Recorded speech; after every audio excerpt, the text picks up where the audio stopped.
Yo, imagine you drop a 50 pieces of chicken, bro. She dropped all her chicken. I came to goon. Huh? 410, the biscuit lube. I got it cool. 410, the biscuit lube. She try to win. Spiky boy. Spiky boy. You low-key a freak, bro. I don't know what be going on with the writing in this game, low-key. Oh, my bro, I almost forgot about you.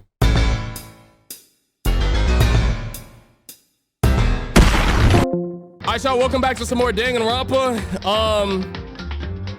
Man, let's just get into it. It feels like every time I start this game, it's too early in the video for my voice to be cracking. Every time I'm like, yeah, the next part's gonna come out faster. How about I don't promise it this time, but I just do it, okay? So if I'm not mistaken, we picking up right where Hifumi was like freshly bodied. By the way, if you wondering what's going on with my hair right now, bro, I did my thing. Like it was so long, but then it shrunk down. Cause see, I blow dried my hair yesterday, right? You know what I'm saying? I blow dried it. And then I put it in these twists. Look at the hang time. Look at the hang time. But when I woke up, they was like right over my eyebrow. See, like that's like my personal least favorite debuff when it comes to being black, bro. It's like hair shrinkage. Like why can't I just show off how the length? Trying to wing a peanut butter house. Okay, so apparently I'm trying to find alter ego right now. That was one thing I noticed that was a little bit sus in the last episode, bro. I'm gonna be real. Tell me why, what's her name, Celeste, said something about the other body before we even knew that there was another body. I peeped that while I was editing. And another thing, there was some mallets that was in one of these rooms somewhere. I can't remember which one it was, but that's actually what Hiro used to make the, or at least I think it was Hiro. It has to be Hiro, right? Used to make the mallets of justice that he was going around and bonking everybody's head with. So, you know what I'm saying? Where could two dead bodies have disappeared to? I don't know, I just turned the game on. Damn, we need to search for the bodies that have disappeared. What happens after that? Okay, so it looks like they're gonna be no help. Rattle, huh? The door must be locked. Okay, so that means the bodies are in there. Hey, Monokuma, are we gonna get killed if we make some property damage happen? Yeah, Mikey, you're gonna die! Okay, got it.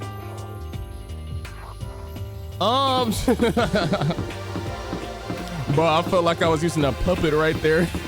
That's really what the little puppet masters be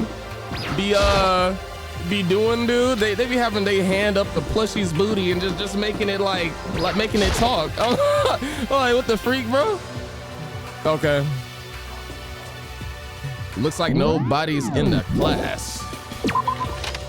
But I'ma check the other room. If I don't figure out what happened, it's doom. Hey, I gotta be fast, gotta zoom. I don't wanna be in the doom and gloom. Ooh, looking through the doors. Oh, Celeste. Makoto. Come on. Why are you just standing there? You insolent pest! We need to get to the repository. Huh? You mean I found them? Of course you found them. It's some about you that we don't know about, girl. And I'm gonna figure out what it is. Hifumi and Taka's bodies had both been hidden in the repository. Goodbye. I've already told Hina and Sakura. We'll go on ahead. Their bodies were in the repository? What the freak? Hold on. What the freak? Damn, I'm like, what the freak? Looking for the bodies, they playing hide and seek. Killer hid them in the repository. What the freak is happening in the story? Matter of fact, is this the freaking room? I don't even know, but I'm feeling a little gloom. I'm about to hurry up. Look, okay, that was the wrong one. All right, let me, skirt. Wait, shut up. No. Okay, That was the laboratory, not the repository. I need to lock in. So here, right? This is where the doors were locked. I'm gonna need this statue to put on a bra. Are the bodies here somewhere? Back there, obviously. Up ahead is the repository. The doorknob turned. I guess it's unlocked. Then I have no choice but to go inside. Okay, but how did it magically unlock that quick? So I opened the door. I just like turned the handle. And when I entered, I saw.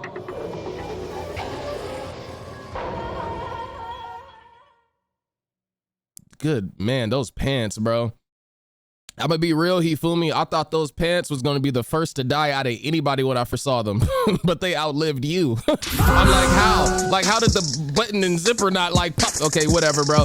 The two bodies that had disappeared were right here, and the smell of blood made me. I thought that was a little too realistic. What the freak? What I saw before my eyes was unquestionable, unavoidable, unwavering reality. And then I heard the announcement for a second time.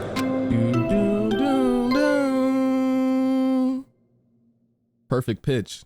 I was on that do, re, mi, fa, so. I think that's what the notes was, right?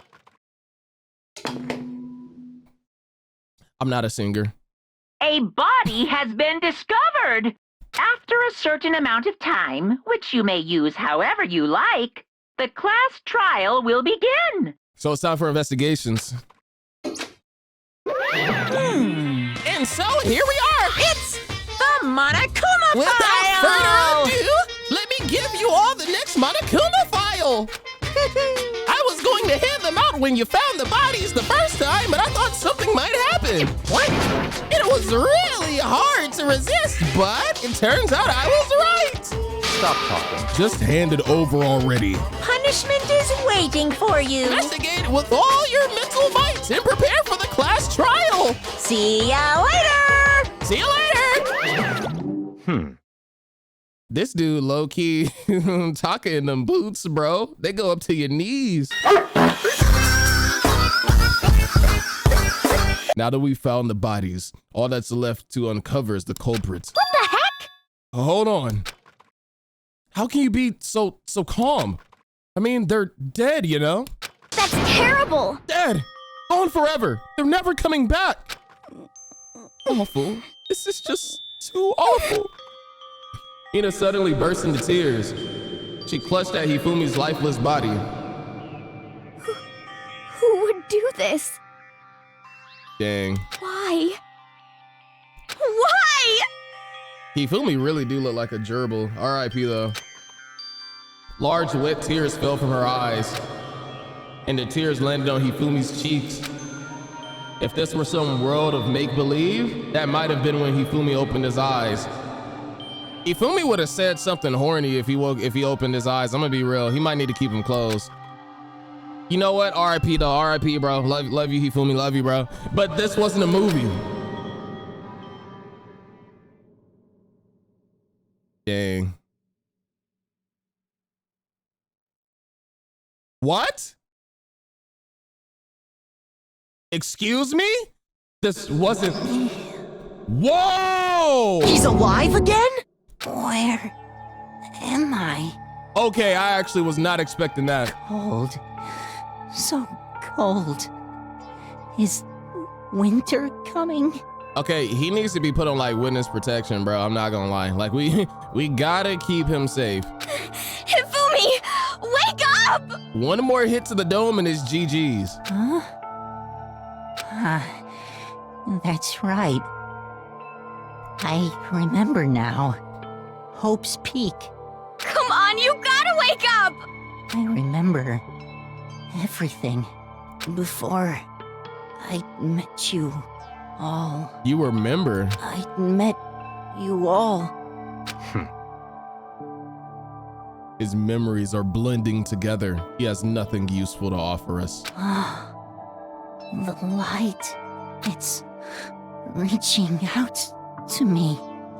Well, don't go to it. Like the tail of a comet. Hey, Hifumi! Who was it? Who attacked you? You finna say something like, I don't know. Who tried to kill you? Who killed me? That's right. I remember. Their name. Yasu. Yasuhiro? Hiro. Yeah, you're exposed. GG's. This is the one murder case that we have a witness. And watch how he's somehow wrong. I just know it's going to be a plot twist because it doesn't make sense for it to be revealed to us already that he did it. There's more to the story. Celeste. I don't know how. I don't know why. I don't know if you're involved. But there was something about how you pointed out that there was another body. I already explained it, bro. It's just something about that. His eyes closed and they never opened again. Death for the second time. Oh no, he really is dead. Absolute, undeniable death. Wait, what? I thought we had him back. Spike Chunsoft just pump faked us.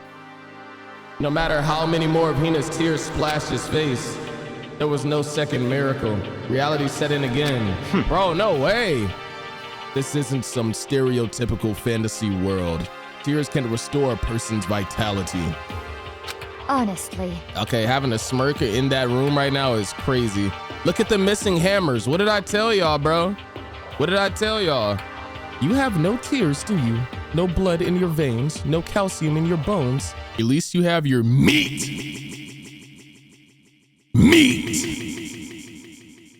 I mean, I guess. Stop talking. You're just angry. Going out of his way to return just to leave us with those unnecessary dying words.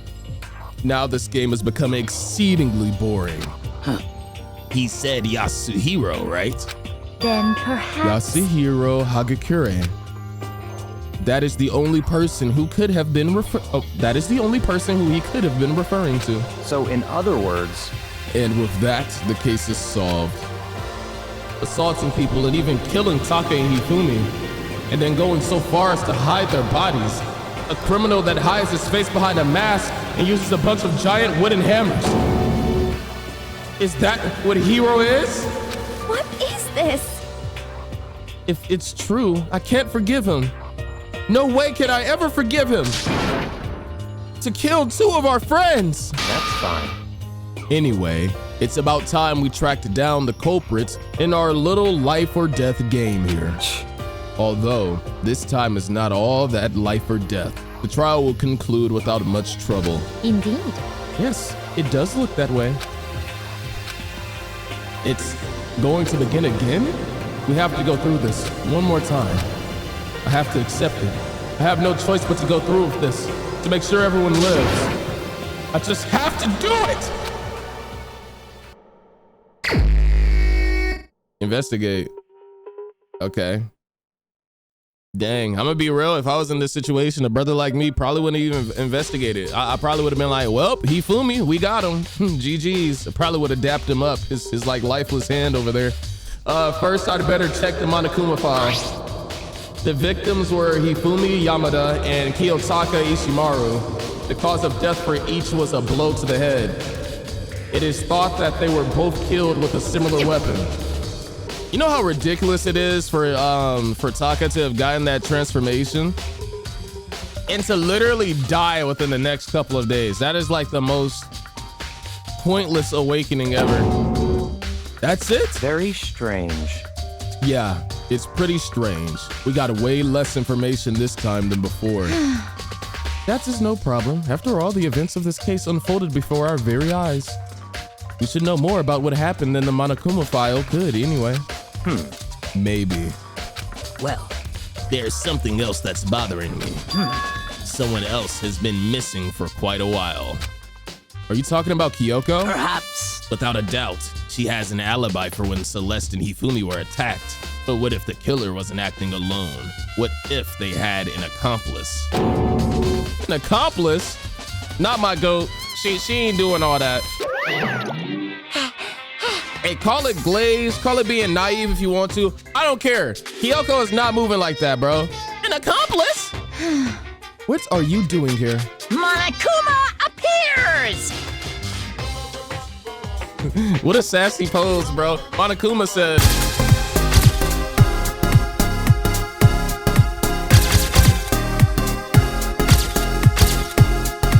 It's like he's posing for a flick mid-voice line, bro. Don't be rude. I'm here to answer your question. What question? Yep. You're talking about accomplices, right? I'm pretty sure I explained it before, didn't I? During the first class trial. Speaking of which, I'd like to ask the bear, if there is an accomplice, do they also become blackened? So you ask, and so I shall answer. Each murder is allowed to have an accomplice, but only the one who does the killing will get to graduate. A throwback to when Monokuma said, "Today I'm feeling black." It's a flashback. Yep. Listen, can I just be frank? Today, I'm feeling black.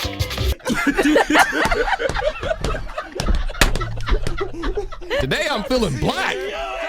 End of flashback. So in other words, two people can work together, but one of them has no chance of profiting from it. Then there's no way anyone would work together, right?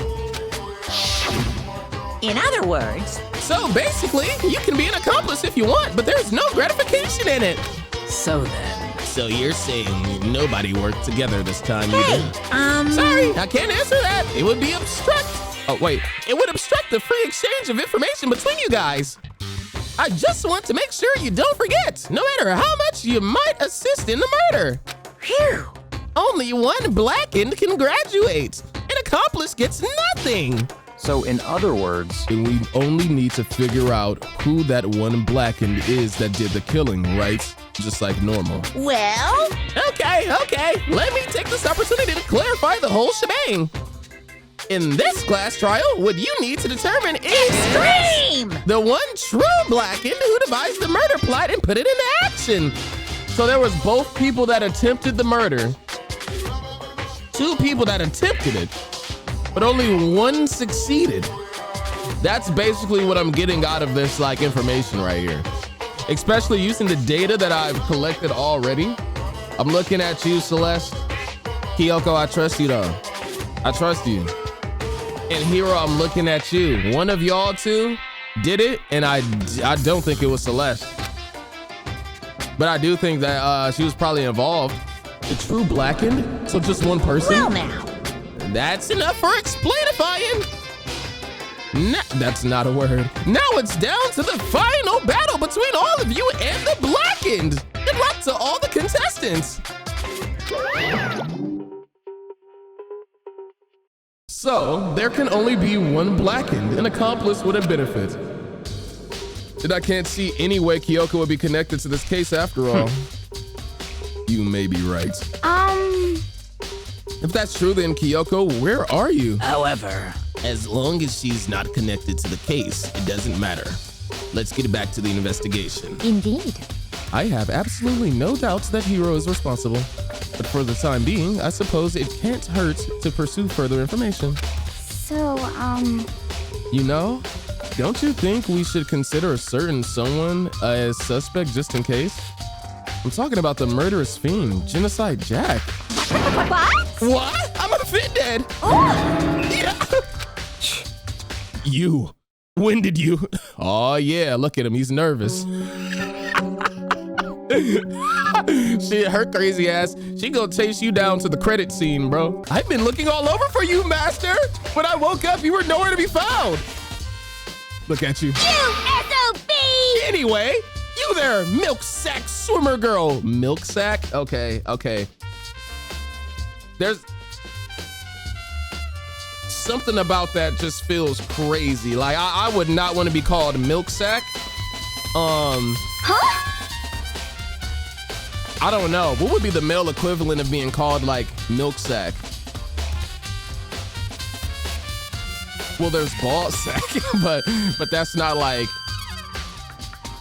Dang, bro. Nut sack? Like, wait, no, nut sack is already. Next subject, milk sack. You gotta be kidding! Why do I gotta be a suspect? What the heck? Because of that damn tongue, bro. It's like you got Green Hill Zone loops in the mouth. Like, you know what I'm saying? That's why. Well, I mean, you are a serial killer. What? So what? I'm like a special guest suspect every time. I have an alibi, you know. She's right about that. When we heard Hifumi scream, she was with me. And when the bodies disappeared, she was still lying unconscious in the equipment room. Plus, Taka's body aside, I can't imagine any way she would have been able to move Hifumi's body. That's real. Yep. Besides, I calculate every move that I make. I'm not gonna kill someone when everyone knows what I look like. They don't call me the murderous fiend for nothing. What are you saying? That's not the kind of thing you should be bragging about. Let's see. On another topic, should we post a guard by the bodies like before? We can't have them disappearing again. So then, Hina and I can handle that. You don't mind, do you, Hina? Sure, I'd be totally useless on the investigation anyway. Damn. Okay. Let's check Taka first. Nobody knows who I really am. Taka, he'll never move again. According to the Monokuma file, Taka died from a blow to the head. At least your boots clean, my boy. I just noticed his hair went back to the normal color too. Just got a little splash of pink now though. And there's a tarp laid out under his body. Did the killer use this to move Taka's body? That way there wouldn't be any blood left behind while the body was moved. Okay, I'm hearing you. This dude built like an ant bed, bro. Hifumi's big, cold body is laying on the floor. Okay, Makoto, okay. I mean, how on earth was the killer able to move someone so big? From the nurse's office, where he was discovered, to here, the repository? All the way from the first floor to the third? And all without anyone noticing it? How the hell? It's no good. I just don't get it. I can't think about it. Oh, I can think about it later. For now, I have to finish investigating Hifumi myself. If I remember correctly, Hifumi's fatal injury was also a blow to the head. Probably from Justice Hammer 3, which was laying on the floor in the nurse's office. Huh? Wait. Something's off about his body. Why am I getting this feeling? Something's different. Something about Hifumi's body in the nurse's office versus his body right now. That's it, his glasses. When his body was in the nurse's office, his glasses were covered with blood. But now they're completely clean? Does that mean someone wiped his glasses off?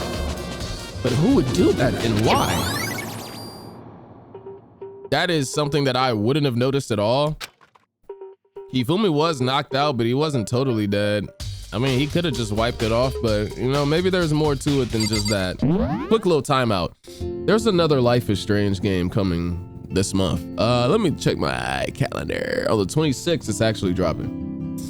My goal is before then, some way, somehow, we're going to play through most of, if not all, or maybe at least just start Life is Strange before the storm. Gotta see Chloe's story before they, you know, put out the other thing.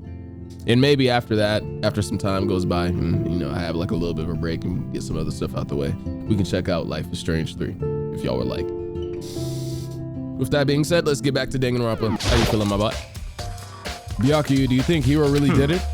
I don't see how anyone could think otherwise. When the attacks and murders and disappearances all happened, every one of us had an alibi. And the last thing Hifumi said when he died, yeah, he said Hiro's name. So in other words, then there was no room to suspect anyone else. Okay, but if he did do it, why would he hide his identity with that weird costume? Maybe he thought that no matter what happened, he'd be safe as long as his face was covered. Because he's the fool of the century, you see. I mean, he is kind of dumb. But do you really think that's enough to explain it? I feel like there's a clue hiding in there somewhere. What? And is that it? That's all that bothers you about the case? Well, no, there are a few other things. Like, why did the killer try to hide the bodies? They probably figured that if we couldn't find the bodies, we couldn't complete our investigation. But if that's the case, we found the bodies pretty easily, didn't we? Again, it comes back to the fact that the culprit was a moron. Is that really all there is to it? The other thing that bothers me is, why'd they bother killing two people? What? Because all the rule says is if you can kill someone and get away with it, you graduate, right? So if you're the killer, your number one priority is not getting caught. But killing 2 people means more clues, more chances you'll get found out. I see. Hold on. Perhaps. I see. So that's what that means. Is everything okay?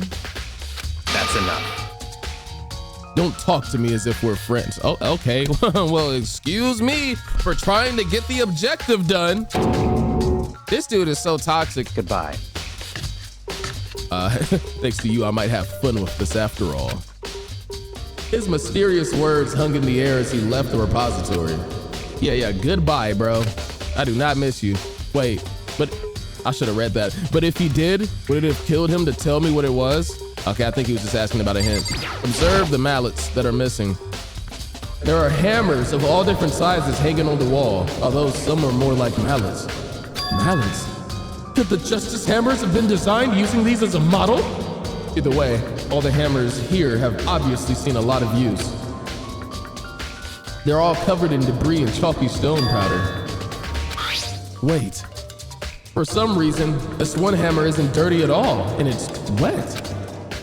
Did someone wash it recently?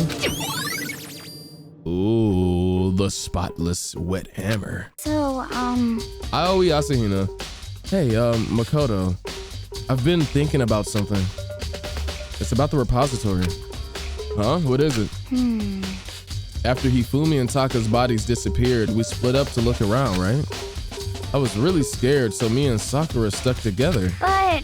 And we came right to the repository to, look around. But when we got here, the repository was locked. We couldn't get inside. It was locked?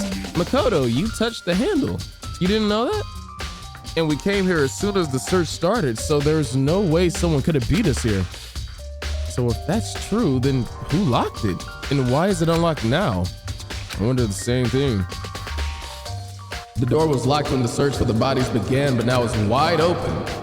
There might be some secret lurking in there.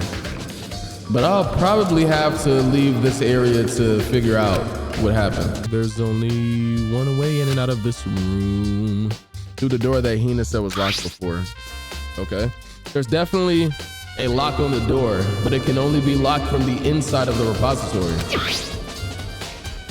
I don't see any way to lock it from the art room. Where was Celeste? The door can only be locked from inside the repository, which makes me wonder. Hina and Sakura confirmed that the door was locked after we started looking for the missing bodies. And the door is designed so that it can only be locked from the inside of the repository. In other words, when Hina checked it, someone had already gone in the repository and locked the door. When they were done, they unlocked it and left, which is why it's unlocked now. But Hina claims that there's no way someone could have beaten them to here. So that's certain someone. Very interesting. Now, I'm thinking a possible reason for maybe an accomplice to work with Hiro might be that said accomplice had no other reason to live, or so they thought. So they just decided, yeah, I'm gonna do this and get everybody else killed because I don't really feel like living anymore. That's like one guess that I have. Maybe someone just got like really defeated. But I don't know though, bro. I literally don't know. It's very interesting.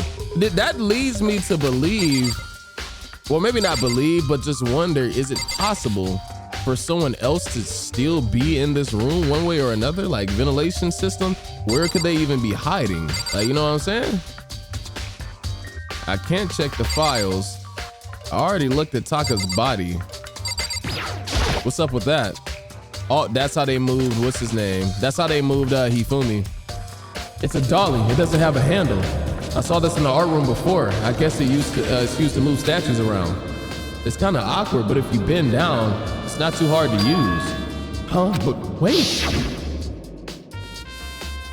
Wasn't this in the equipment room when we found Taka's body? Yep, that got rolled down to Hifumi, and then bro rolled Hifumi on top of it and then moved him. And look at the wheels. Look at me, bro. I'm a detective at this point. Let me work with Batman. You know what I'm saying? There's a blood stain on it. So there's blood on the wheel of the dolly that was moved from the equipment room to the repository. What's the explanation for that? I already broke it down, bro. I'm breaking it down like a fraction. There's gotta be a clue around here somewhere. Maybe I should check somewhere else. There are some places I already know about that. First, the nurse's office, where Hifumi was found, and then the equipment room where Taka was found. Bet. Y'all know something? I got that phrase, break it down like a fraction to you, from Bernie Mac. I forgot what movie it was from, but Bernie Mac was like, he was so funny. Rest in peace, bro. He was definitely, I watched a lot of his movies as a kid. I was definitely not supposed to go to the physics lab. Unless I was. Wait a minute. Is that the right room? That might be the right room. Okay, that's definitely the right room. All right, let's talk about it.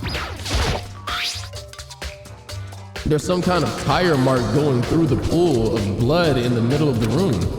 That reminds me about the dolly in the repository. It was blood on its tire. Did that blood have come from here? Which could mean that Taka's body was moved from the equipment room to their repository using the dolly. Both rooms are on the 3rd floor, so that should definitely have been possible. That was used for Taka's body, interesting. But even if the dolly was used to move Taka's body, what about Hifumi? Hifumi's body was in the nurse's office on the 1st floor. Even with the dolly, there's no way to get it up to the 3rd floor. That's still a total mystery. What do you want to talk about, Genocide Jill? I was sleeping right here when the killer carried the body away. What? I'm super pissed I missed such an ultimately rare event. Thank you for your help with the case, I guess. Man, I can't remember if I said this in like another video, but I'm low-key kind of dreading like all of the really fun characters to voice act dying. Like, we lost Hifumi. If Hiro truly is guilty, we're about to lose Hiro. Nobody's killing Sakura. There's no way in the world. Sakura's too freaking strong for that. Who else is really fun to voice act? Mondo got clapped up. Like, you know what I'm saying? Like, I don't know, like a lot of the unique voices I really had, they're dying, dude. So I wonder what's gonna happen, like if, I don't know, all that's left is like Makoto and Kyoko, for example. I'm also wondering, like, with these next games, what the characters are gonna be like and what like voice are gonna be motivated for to give them. I don't know, voice acting is kind of fun, man. You know, even though this is just like a gameplay, it's not professional, but it's fun. What are you investigating, Celeste? I am not investigating anything, precisely speaking. That's the thing about voice acting, you gotta read and you can't stutter, bro. I am simply going around seeing if Hiro might be hiding somewhere. What about you? Oh, you know, I'm just checking this and that. The main thing on my mind is how someone could have moved Hifumi's body. Let's see. How Hifumi was moved, eh? When it disappeared, you were supposed to be in the nurse's office, right? Yes, indeed. Correct. Hina was not feeling well, so I stayed behind to look after her. But she seemed to be getting worse, so I took her to the bathroom. And when you got back, the body was gone. You could not have been gone for more than a minute or two, though. Yeah, Hina said the same thing. So then, the killer was able to get in and move Hifumi's body in that short amount of time? Indeed. It would seem so. To carry off someone as big as Hifumi in only a couple of minutes. You might have to be built like Terry Crews, my boy.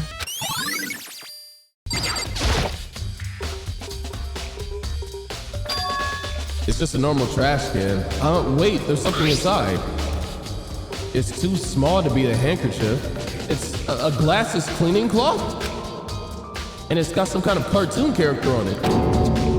Ah, but it's covered in blood. That came from Hifumi's pocket. Ah, did you find something? Yeah, there was a cleaning cloth in the trash can.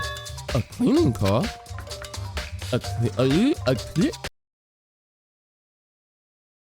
That wasn't even that hard to say. Why did I mess up? A cleaning cloth, and it's all bloody. Whoever this belonged to must have used it to wipe up some blood. But who would have need to do something like that? I haven't the slightest idea. Yeah, me either, but I think it might be important. Heard you. Okay, so we have a lot of clues. I don't know what else you want me to kind of look at in here. Just a little bit later. So this is where you were. I've been looking for you. You have? I wanted to thank you for what you did. Not that you meant to, but you ended up making this little game of ours very interesting indeed. You should go to Hiro's room. Oh, and let me give you this. Meet in the dining hall? This is the note Hiro wrote to get us all to meet up, right? You remember well. Well, the penmanship was pretty remarkable, so it left an impression. It's all clear now. Anyway, that makes it clear, right? This is a trap. What is? Things grow ever more exciting. What are you talking about? I've already repaid my debt. I don't know you any more explanation. Good penmanship, huh? Where you live at? Oh, this is one right here. Yo, that fro is. Hey, what's in here, bro?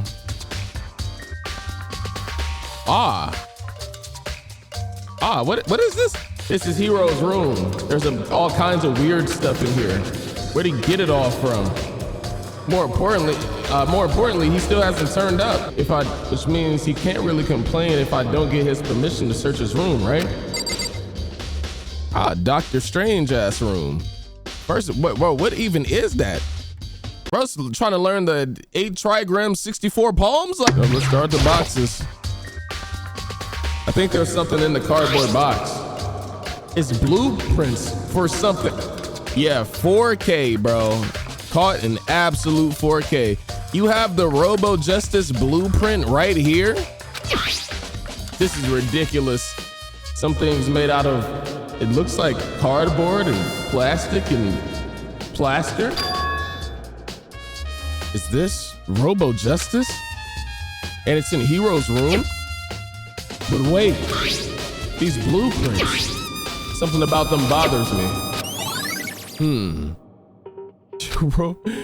Bro, yeah, there's no way he's getting out of this one. He will be dying immediately. This is one of the monitors Monokuma appears on. There's no point in worrying about it right now. I need to just forget about it. Yeah, he be in here playing with crystal balls all day and rolling dice. A moon rising, sun falling. However else that stuff works. Yo, where is his bed sheets? It's a normal bed, pretty much just like the one in my room. Oh, I thought he started using his bed sheets as like a tablecloth or something. Let's check this bathroom. Bro, that's the longest chain that I've seen ever. I soundlessly checked the bathroom. There's nothing in here. It's pretty grungy though. How does the bathroom even get this dirty? Ugh. Makoto, big news, big news. What's wrong? We found Kyoko. What? Is she okay? Where is she? Wait, I wasn't done. There's more big news. Just a second. Robo Justice showed up too. Robo Justice? It's Hiro wearing the costume. Okay. Anyway, as soon as you can, head to the pool on the 2nd floor. To think Hiro and Kyoko would turn up at the same time. Okay, that is a little bit sus. Anyway, I have to head to the pool. I ran off to the 2nd floor as fast as I could. Yo, okay. No way Kyoko is about to break my trust. Surely this isn't what I think is going on. Bro, look at that. That big body Autobot. Kyoko, and I mean... Woo, man, I have had the worst day. Hiro? Let's talk about it. Hiro? Oh, hey, Makoto. Yeah, duh. Who else would it be? That's a good question. Huh? What? Why do I look like this? What? Did someone come along and remodel me while I was sleeping? Was it the Illuminati? Bro. Excuse me? Right. This still just trying to deflect to the Illuminati? I found Hiro. He was jammed into the pool locker room. It looked like he was fast asleep, so I kicked him and woke him up. Don't be mean. I still can't believe you kicked me. You look like you wouldn't even feel it. You could have been a little more gentle about it. Like, I don't know, caress my face or something. What? That's creepy.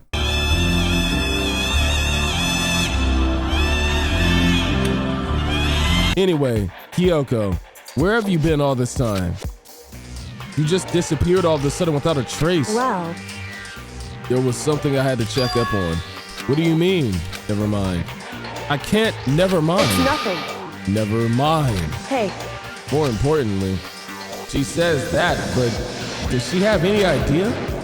Does she know people think she might be spying for the mastermind? First of all, Hiro, you need to explain to us why you're dressed like that. I mean... well, I mean, I have no idea. 1 second I was asleep. Don't even know how that happened. Then I woke up, and then I was here. I don't care. Do something about that costume. It pains me just to look at you. Huh? Well, let me out of here! I don't know what's up with this thing, but I can't actually get it off. A little help? Why would you make something that you can't take off by yourself?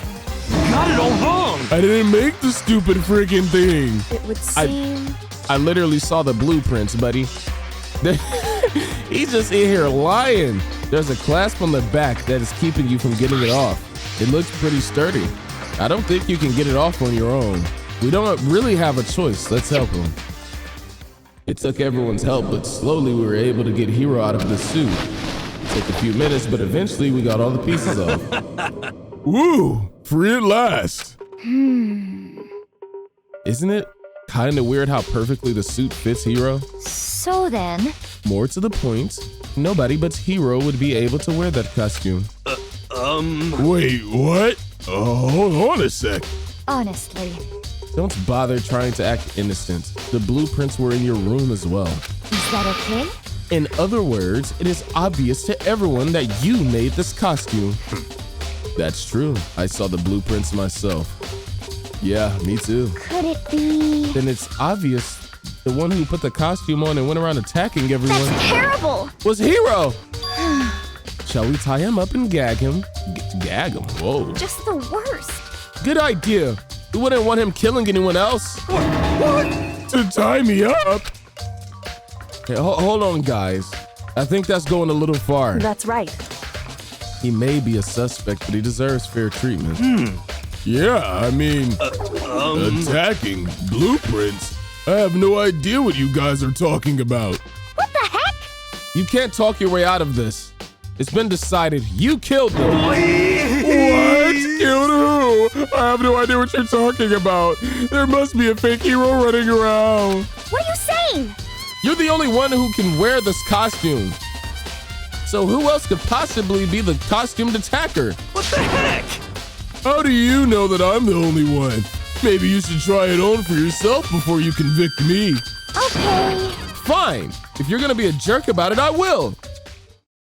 Without missing a bit, Hina started putting on the Robo Justice costume. Huh. See? Look. See how loose it is?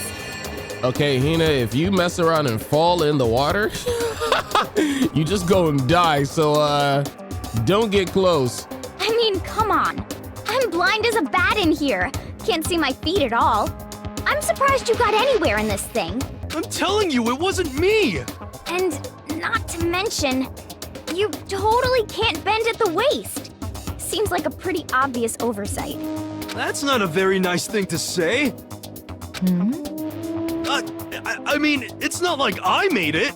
I just got caught up in the moment. Well, either way, now we know for sure, right? I mean, it seems pretty clear that nobody but Hiro could have fit into this dumb costume. In a huff, Hina took the suit back off again. Well, now you're all out of excuses. No, see, it's cause you're a girl. If it was another guy, then... Makoto, go ahead. Okay. Against my will, I picked up the pieces off the floor and tried putting them on. It's no good. The arms are too long. There's no way I can wear this. Just a second. See? I told you it was impossible. You are absolutely right. It seems this costume was made to fit Hiro's body exactly. But... Then there's another costume. They must have one that looks the same, but it fits them. Honestly. If you insist on this line of defense, then show us some evidence. What the heck? Evidence? You claim that there is another suit, yes?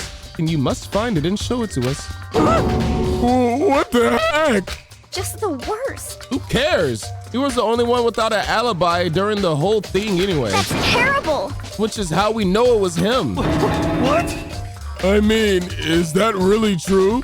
I have no idea what's been happening. Could someone, like, tell me? Yeah, you're cooked, buddy. You're guilty. Hey, judge, whatever the crime is, he did it. It's all his fault. It's looking more and more like it really was a setup. Oh. I certainly did not expect Hiro and Kyoko to turn up at the same time. But where has Kyoko been hiding all this time? I have no idea. Perhaps she's... Bro, it's like Blink Celeste... Damn! Like, perhaps she really is working for the mastermind. What else would explain her questionable behavior? But you are quite protective of her, yes? That's because she helped me out so much up until now. If I were the mastermind, that is exactly what I would do to earn your trust. Ooh, she's saying you're being marinated, bro. Among Us lingo. Hold on. Let me talk to Hina. Did I speak with you already? There's no talking your way out of this one. You did it and everyone knows it. How do you feel about that? What the heck? If you don't tell me what's going on, how am I supposed to understand? I think I figured out that someone's been killed, right? Hey, Makoto, who was it? Well, 2 people were killed, Taka and Hifumi. What? 2 people? Just the worst.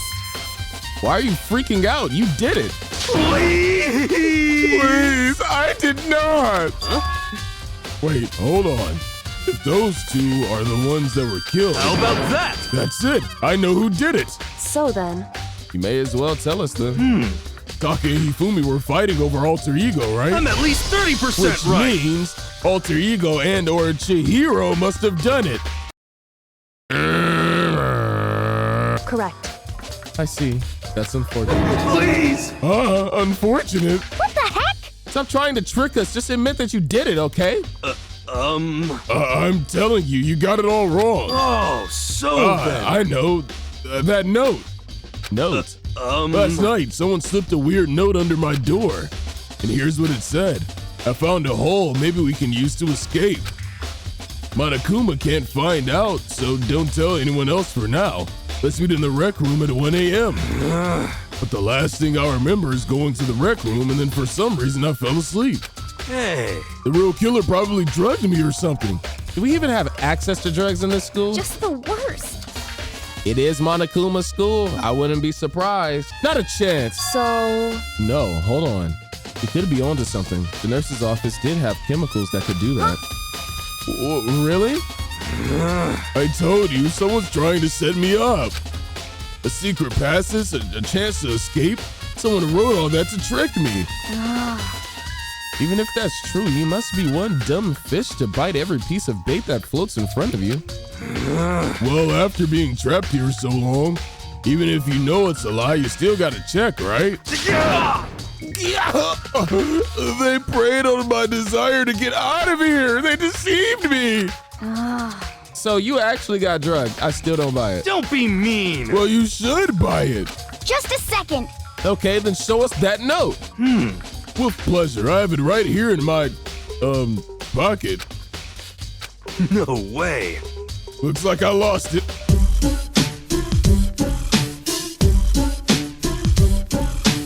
It's like all his excuses, all his reasoning is so weak. It's almost like he's trolling, like he's throwing the game on purpose. Please, you gotta believe me. I wouldn't hurt a fly. Yeah, you didn't hurt a fly. You hurt humans. As I said before, if you want us to believe you, you must produce evidence. Can you show us the note? I have no particular issue with what you claim, but if you want us to believe you, give us a reason. What the heck? For serious? Dang, Hiro.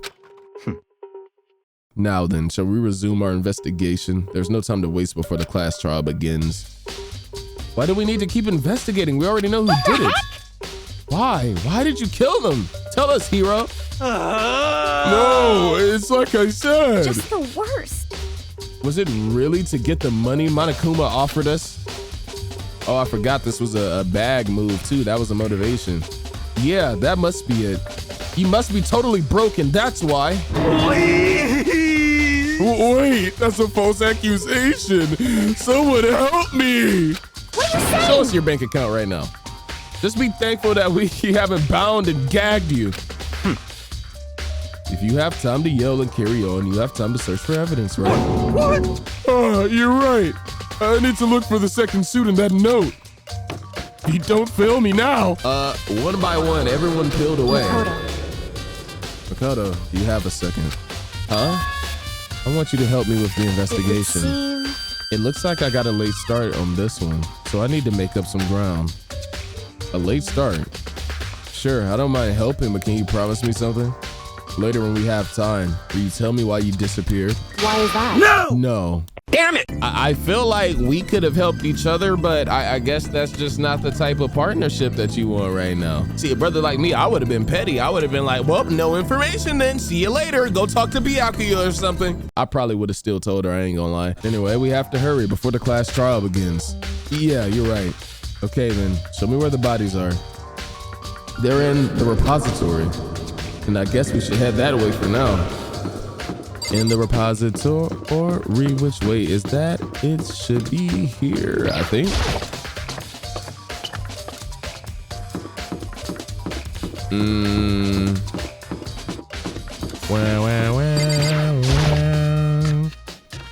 Bro, watch how the bodies disappeared.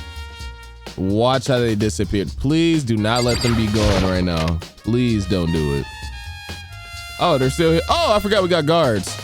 Hifumi and Taka. For a moment, Kyoko seemed to be rigid, but only for a moment. So then. Well then, let's get started. She crouched down next to Taka and without hesitation, began poking and prodding the bodies. I knew it. The Monokuma file was right. They were killed using similar weapons. Her movements were so smooth, she was so calm. Seeing how comfortable she was actually made me feel a little more comfortable. Okay, well, I already inspected the bodies. How are you feeling? I see. Makoto, I found something. Hey. You did? You remember the wristwatch Taka always wore in his left hand? He did? Are you so oblivious to the people around you? Do you dislike other people that much? No, that's not it. Anyway, so you said he had a watch. So then. Take a look. It's broken. You can see the hands aren't moving, right?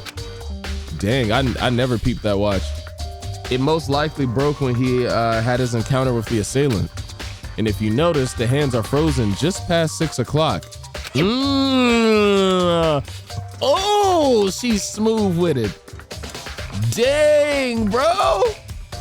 None of the rest of us could notice that. That's crazy. So that would mean the watch was broken sometime just after 6. That's right. But last night, Taka's watch definitely wasn't broken. Hey, you! How long were you gonna keep us waiting? Taka's irritated voice pierced the air as he stared pointedly at his wristwatch. It's almost 10 o'clock, you know that? Bedtime for all the little boys and girls. In other words. So if it worked at 10 last night, it couldn't have been broke at 6 p.m.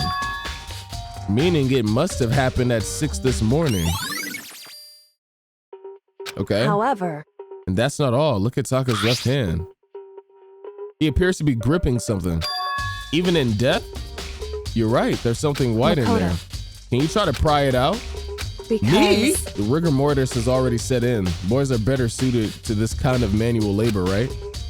Okay. As much as I didn't want to, I grasped Taka's cold hand. The ice cold hand was nearly enough to cause my heart to stop beating. After some effort, I was finally able to free the object from his tightly clenched fist. Hey. A piece of paper? Was that all he had in his hand? Yeah, that's it. Just a little scrap of paper? Doesn't seem like much of a clue, does it? Is that right? I wonder about that. Yoko then turned to Hifumi's body. So then... Let's check Hifumi's body now. Perhaps he left us a few clues of his own. Okay, could that have been the note that Hiro was talking about? The biggest problem I have right now is how the killer was able to move Hifumi's massive corpse from the nurse's office where he was discovered to here in the repository. All the way from the first floor to the third, and all without anyone noticing it. I just can't see how that's possible. Further, it seems that Hifumi died from a blow to the head. He was most likely killed using Justice Hammer 3, which we found in the nurse's office, but when we found his body in the nurse's office, his glasses were covered in blood. But now they're spotless. Does that mean that someone wiped his glasses clean? But who would do that and why? Okay.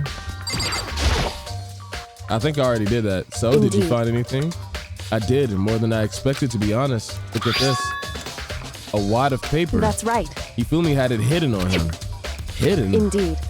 He'd stuffed it in his pants, so I can only assume he'd hidden it on purpose, you see. In his pants? Wait, so you... Why is that? It was just his pants, not like his socks or something. Bro, Makoto, she's talking about his pocket. I don't know what that means. Hey. Anyway, let's take a look at the paper. Go ahead, Makoto, open it up. When I think of how it was stuffed down in his pants, it's like, it better be important, Hifumi, or I'll never forgive you for this. A note. I found a hole maybe we can use to escape. Monokuma can't find out, so don't tell anyone else for new. Let's meet in the equipment room at 6 a.m. Wait a minute, so he wasn't lying. So... That sounds very familiar. That's it, it's the same thing Hiro said. Then he was telling us the truth. However... Although, it's not exactly the same, is it? Yeah, the room is different.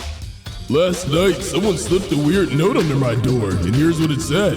I found a hole maybe we can use to escape. Monokuma can't find out, so don't tell anyone for now. Let's meet in the rec room at 1 a.m. The time is different. Hiro told us that his note said us to meet at 1 a.m. But the note they wrote to Hifumi asked him to meet at 6 a.m. Interesting. That right? Hold on. Just because Hifumi had the note doesn't mean it was meant for him. Huh? So... Part of it has been torn off, right? I think there's likely some meaning there. So it was a fight between him and Taka for it then, huh? Because, yeah, Taka had the little piece. And 6 a.m. is also what his clock was frozen on, so that's interesting. Why would he have been clenching that scrap of paper so tightly? I have no idea. Makoto, lock in, bro. So then... What if it wasn't just a scrap of paper when he was holding it? What if it was something more important? And how would something important like that become a mere scrap of paper? That's what you need to answer. Hey. And while we're at it, I should tell you one more thing. The two victims this time definitely had their ebooks on them. So the handbooks have nothing to do with how the murders were carried out. Not that there was any reason to think that they were connected to the killings in the first place. So you're saying I don't have to think about the handbooks this time, right? Is that right? If you didn't have to think about them at all, I wouldn't have gone out the way to mention it. Look at you playing mind games with me again. Like, why can't you just tell me what you know? Dong, bing, bong. Hold on. Bing, bong, ding, dong. Let's go. It's class trial time. Are you excited? Are you pumped? It's time for the class trial to begin! Like the bright burst of fireworks, like the flash of a soul clashing with life and death. And so, with no further ado, everyone please meet at the usual spot! It would seem... It's unfortunate, but I suppose this is where our investigation comes to an end. You'll have to figure out the rest for yourself and come to a proper conclusion. Yeah, you're right. Shall we go? Well, we'd better get going. Okay. I low-key need a nap. What to do?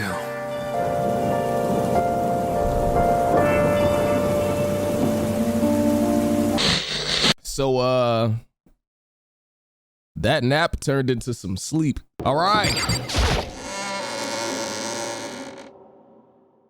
Y'all was telling me this class trial is actually depressing, so we gonna see how this goes.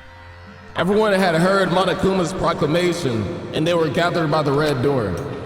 As soon as we were all there, Monokuma appears! it's like he got shadow clones now, 2 Monokumas. Ever since I saw that little chalkboard in there, I was like, there has to be multiple of them. Matter of fact, one of you got blown up, and then like another one came in immediately. I should have expected this, bro. Hello! Hello! And he's multiplied? Wrong. Nope, not multiplication. It just looks that way because of an illusion. I'm moving so fast it only looks like I multiplied. Can you guys tell which one is the real Monokuma? Can we just get on the elevator already? Boy, I'm saying, right? tough crowd. You're not playing along? Stop talking. We're not here to play with you. Okay. Okay, fine. Hey! I should have turned the echo effect on. Then if everyone's here and ready to go, please board the pain train or elevator. I'll see you guys down there. Let's go. Okay then, shall we? Please! Oh, hold on. I'm not mentally prepared yet. What the heck? You'll never be mentally prepared. You can't run away anymore, Hiro. You're gonna pay for your sins. What the heck? I told you already. I didn't do it, for serious. That reminds me, did you ever find the other costume or the note? Well, no, but... How unfortunate that it would seem that we have our culprit. Hey, This isn't the place to talk about it. Save your accusations for when we get to the courtroom. That's right. She's right. Let's head down there first. Then the story can really begin.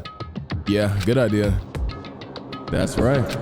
I have to do it. I can't let whoever killed Hifumi and Taka get away with it. For everyone who's still alive, and for the 2 that lost their lives.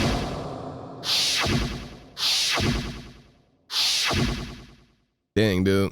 The one who killed Hifumi and Taka. The one who killed 2 of our friends. The killer is... someone right here with standing dreadlocks. It's like, what are we talking about, bro? Can I just get on the elevator? Yeah. I took one last deep breath and exhaled slowly. I began to walk toward the elevator. Once everyone was on board, the doors closed on their own, and the steel box began to move.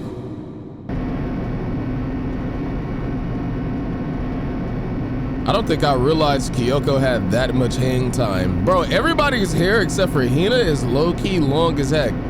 Well, except for Hina, Byakuya, and Makoto. The clunking of the elevator kept us company as we fell further and further down. There was no going back. Once we settled all this, we couldn't go anywhere. I feel like it comes a point when it comes to hair length, bro. Because if you think about it, that mess is gonna be like scraping against the ground in a minute. Or like, what if you have to what if you had the white, bro, and then your hair? You gonna have some brown highlights in your hair. Oh! Yuck. Continue. I'm not sure how long it was before the elevator finally came to a stop. The elevator door slid open, opening up into a cruel fate.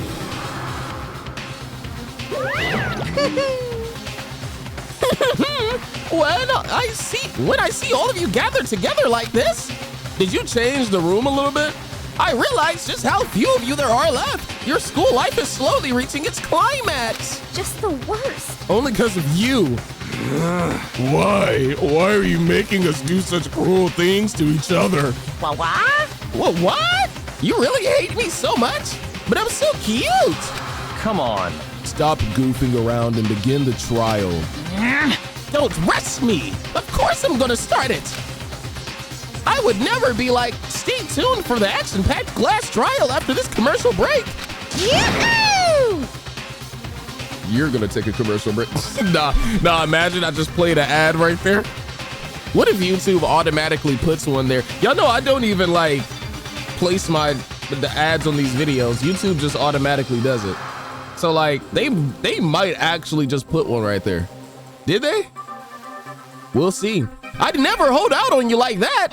Okay, let's begin. Get to your assigned seats.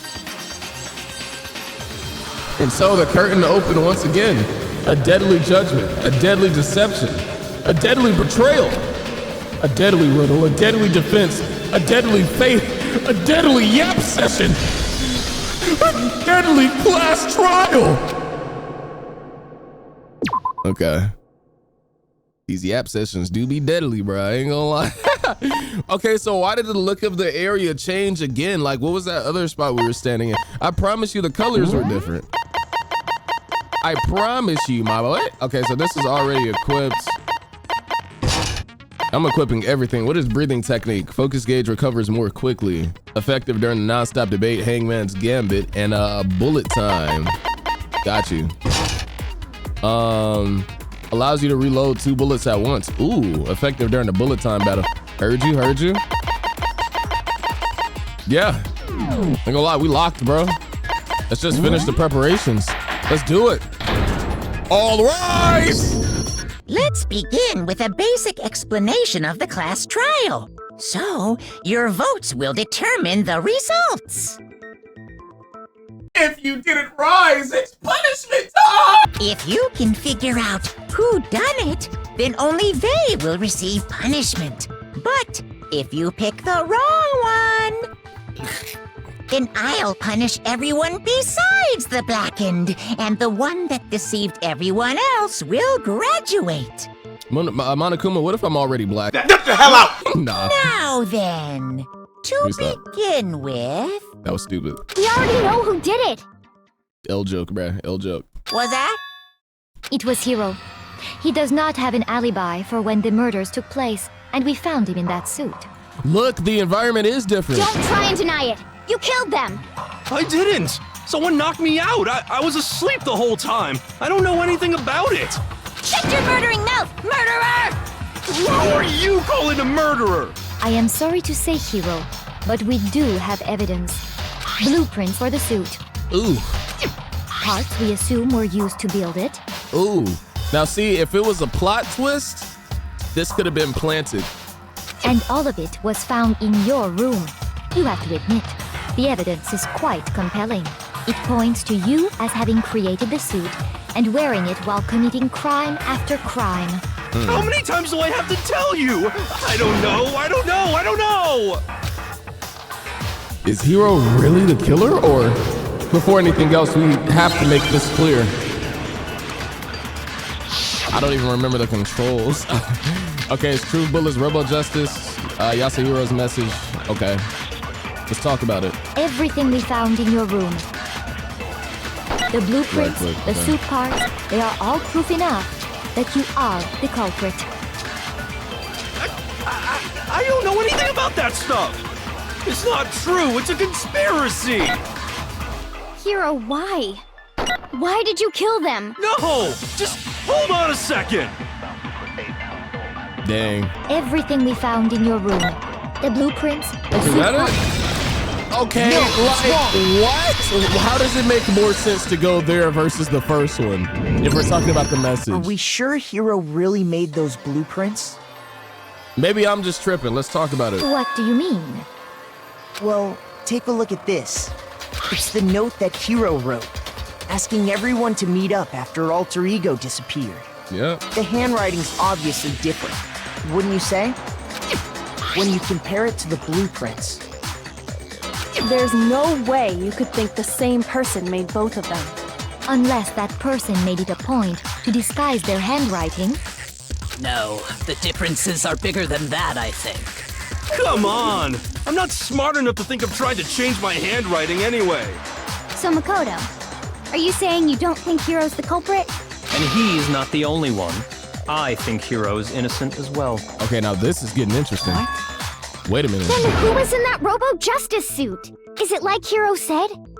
Was there really someone running around in a second suit? The suspicious individual hidden within the suit. Go ahead, Makoto. Tell them who it was.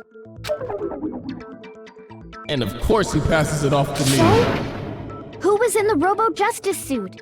I don't know. The suspicious individual in question is the one that must have been in the suit. The Illuminati. Well, okay, yeah, I thought they were going to say someone else, but it actually was Hiro. It for sure was him. Other than Hiro, I can't think of anyone else it could have been. Because no one else could fit it. Obviously, he was the one in that particular suit. And we never found any kind of second suit. Then there can be no doubt. Hiro is the prime suspect. That doesn't make any sense. You just said Hiro didn't do it. It makes perfect sense. Hiro was the suspicious individual in the suit, but he's not the culprit. Then why would Hifumi say Robo-Justice killed him? So what you're saying is... That's right. The culprit in this case has nothing to do with being in the Robo-Justice suit. What? Now that's a bold assumption. And what reason do you have to make such a statement? You do have a reason, yes?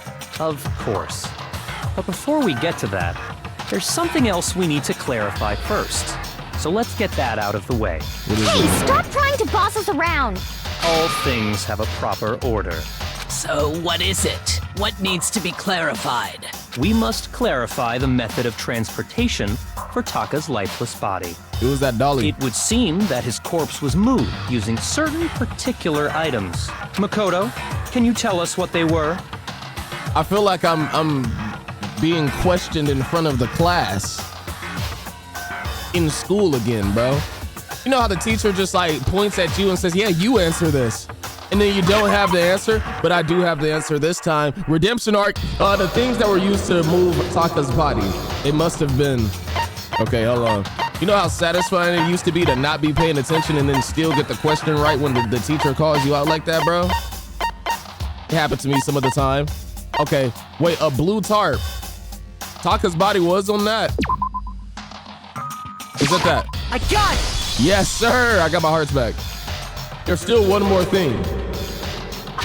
And the dolly, and the dolly. Let's talk about it. Got it! They were a dolly and a tarp, right? Look at you getting mad. What's with the attitude? Bro, that sound made me think I got it incorrect. So, let's see if I can explain. Taka's body disappeared from the equipment room. And then we rediscovered it in the repository. And when we found it for the second time, it was wrapped in a blue tarp, right? It was the same tarp that up until then was stored in the equipment room. So the killer must have seen it there and decided to use it when they moved Taka's body. Heard you. That way, they wouldn't leave any bloodstains while they were moving it. Okay, that explains the tarp. And the dolly? Same thing. I'm sure the dolly was in the equipment room when we first found Taka's body there. But when the body disappeared, so did the dolly. Got him. Later, when Taka's body reappeared in the repository,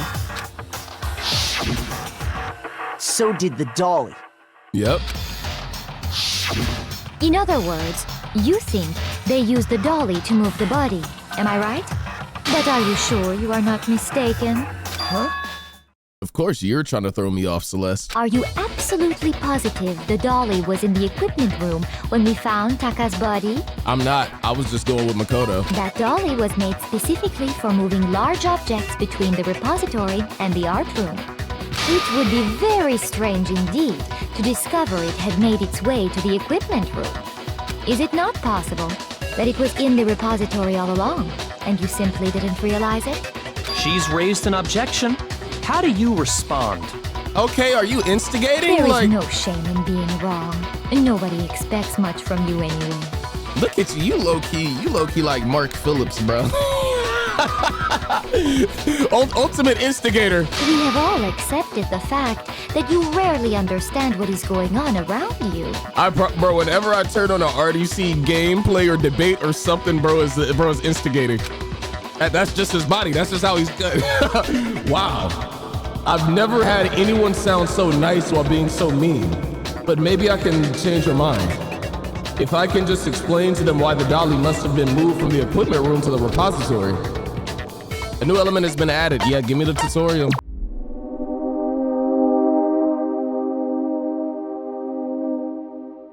I have to reload on beat? All right, let's try it.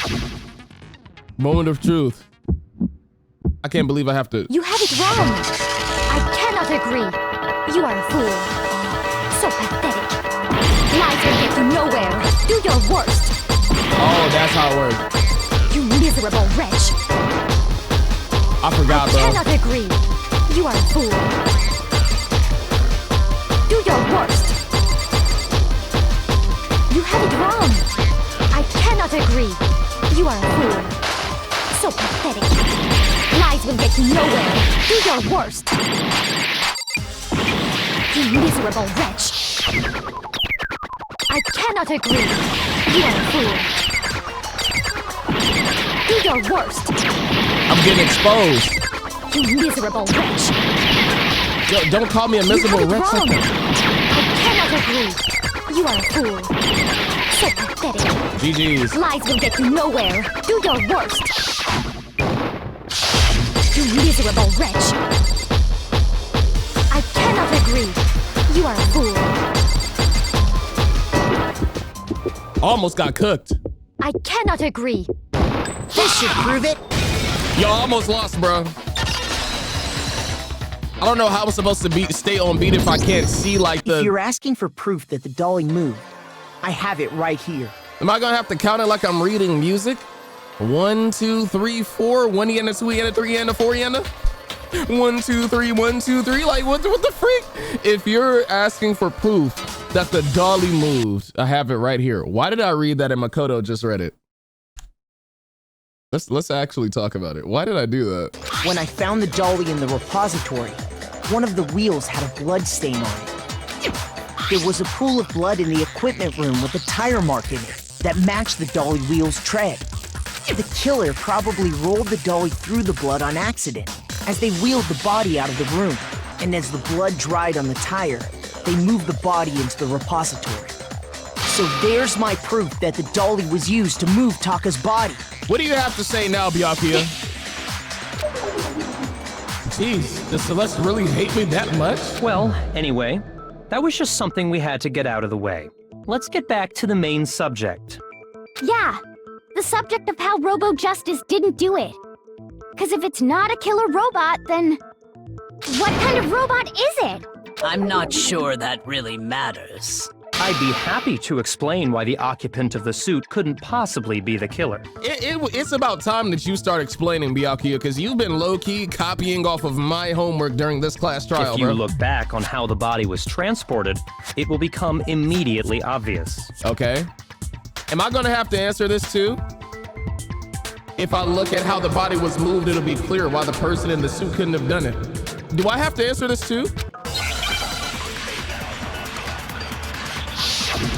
Oh my gosh. Byakuya, like... Okay. You know what? Cool. What's my bullets? As we know, Taka was killed in the equipment room. And from there, the body was moved to the repository, correct? Yes. Yeah, the culprit wrapped the body in the tarp, then loaded it onto the dolly and wheeled it off, right? Now, keep in mind that the dolly doesn't have a handle. Well, yeah. Okay. But even without a handle, all you'd have to do is bend over. Oh, wait. Then you could push the dolly no problem. Oh my gosh. So the killer just crouched down and No, carted the that's body it. off to the repository. That's it. If you accept everything then you must realize that whoever was in the suit couldn't Possibly be the culprit. Sorry, I don't think I realize anything. Oh, I only have half a heart? All you'd have to do is bend over. Yes! No, it's wrong. I'm locked. Right! You're absolutely right that you could push a dolly without a handle if you stoop down low. But if you were wearing that suit, do you think you could actually get into a position like that? Exactly. What do you mean? Nah, Think back to about what it. you said when we were all checking out the suit together. Remember?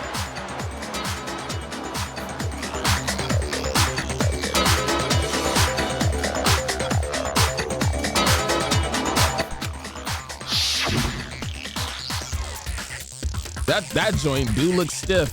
I'm gonna be real with you. I'm blind as a bat in here. Can't see my feet at all.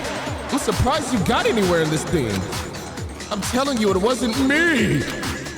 And not to mention, you totally can't bend at the waist. Seems like a pretty obvious oversight. When you're in that suit, not only can you not see your feet, but you can't even bend at the waist. How did he manage to get so inebriated that he wound up in a suit before, and he can't even remember it? Hiro, I'm gonna be real with you, never drink, dude, because you're the type to black out. Am I right about that? Now that you mention it, yeah. Wait, isn't Hiro just about like pushing 30 years old in high school? He already drinks. He probably smuggled the Don Julio into the school. It seems like it'd be awfully hard to push that dolly if you couldn't bend over. Right? Well, what's to stop you from simply pushing the dolly with your feet? Okay, but they did it so quick. When you can't even see your feet? You really think someone could kick the dolly all that way? Yeah, and we talking about like, did it? No, Hifumi had to go up the stairs. That's not happening. Yeah, it'd be totally impossible. Not that I can say for sure myself. On top of that, if you were wearing such a rigid, cumbersome suit, it's very Cumbersome? unlikely you would have the dexterity to go about wrapping the body in a tarp. Well, I mean, isn't that just a matter of taking off the suit when you're ready to move the body? There's absolutely no chance that the costume was taken off just to move the body, because once it's on, you can't take it off by yourself. I got it! Give me some I don't hearts think back. taking off the suit was an option. If you remember, I don't know what's up with this thing, but I can't actually get it off. A little help? Why would you make something that you can't take off by yourself? I didn't make the stupid freaking thing. There's a clasp on the back that's keeping you from getting it off. It looks pretty sturdy. I don't think you can get it off on your own. We don't really have a choice. Let's help him. That's true. It seems impossible to put the suit on or take it off without help. Then, you really can't take it off by yourself? Hiro wasn't just making it up? Of course I wasn't making it up. if he could have gotten it off by himself, I don't think he would have let us see him wearing it. Showing up in the suit was basically an invitation for everyone to suspect it. Yeah, that's right! So, it's really, really true that Robo-Justice couldn't have moved the dolly? To be clear, whoever did move the body, it couldn't have been Hiro in the robot suit, correct? No, wait. Just a second, if you please. Have you forgotten about the picture that I took? Interesting. Interesting how you have You that picture. all got a good look at it, did you not? The image of Hifumi being dragged away by Robo-Justice? I ain't gonna lie, being in a headlock from Optimus is nasty work, bruh. If whoever was in that suit is not the culprit, how do you explain that? Besides, do you remember what the now deceased Hifumi said? How did you get hurt? That guy hit me. What guy?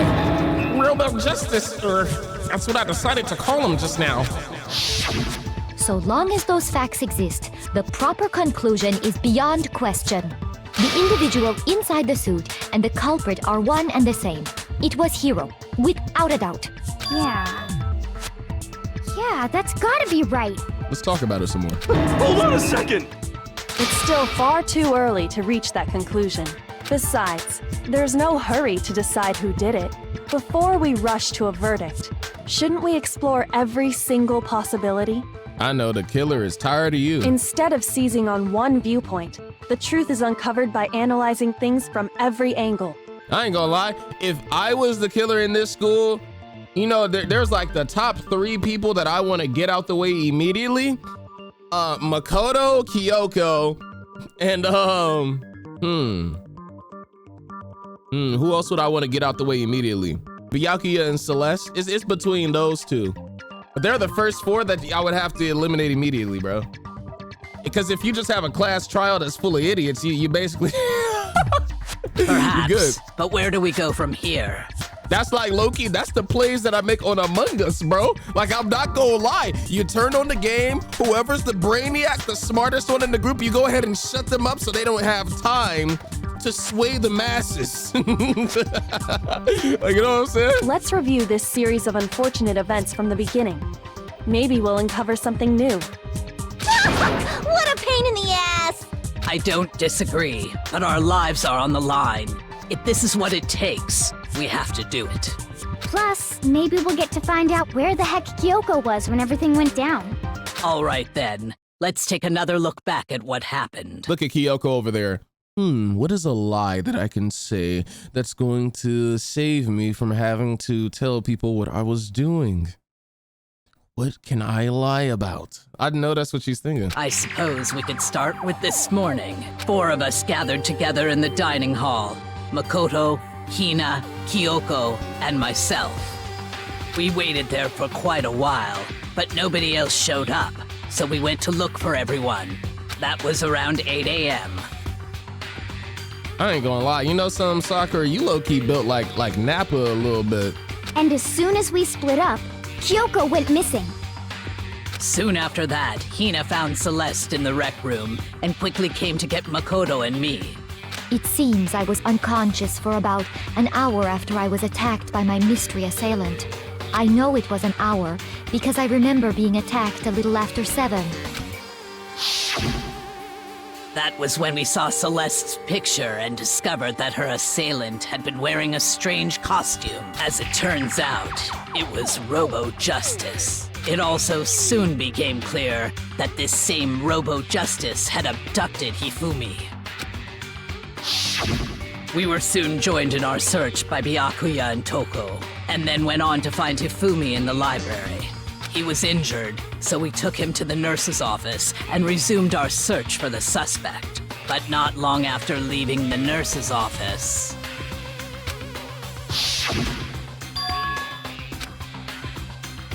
What's wrong? I saw a shadow, something moving around at the top of the stairs.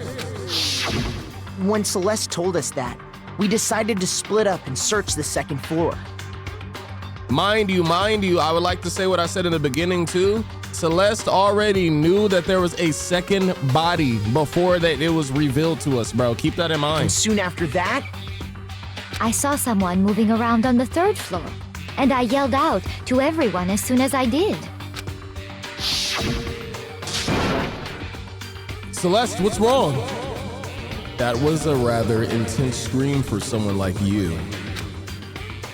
I saw him, the strange costumed man. He ran off as soon as I screamed. I was blocking the stairs, so he headed further down into the hallway and disappeared. And then...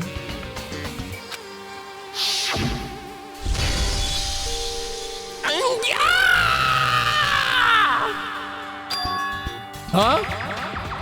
What was that? That came from downstairs. It must have been... Hifumi! He's in the nurse's office. This is bad. Come on, we have to go back.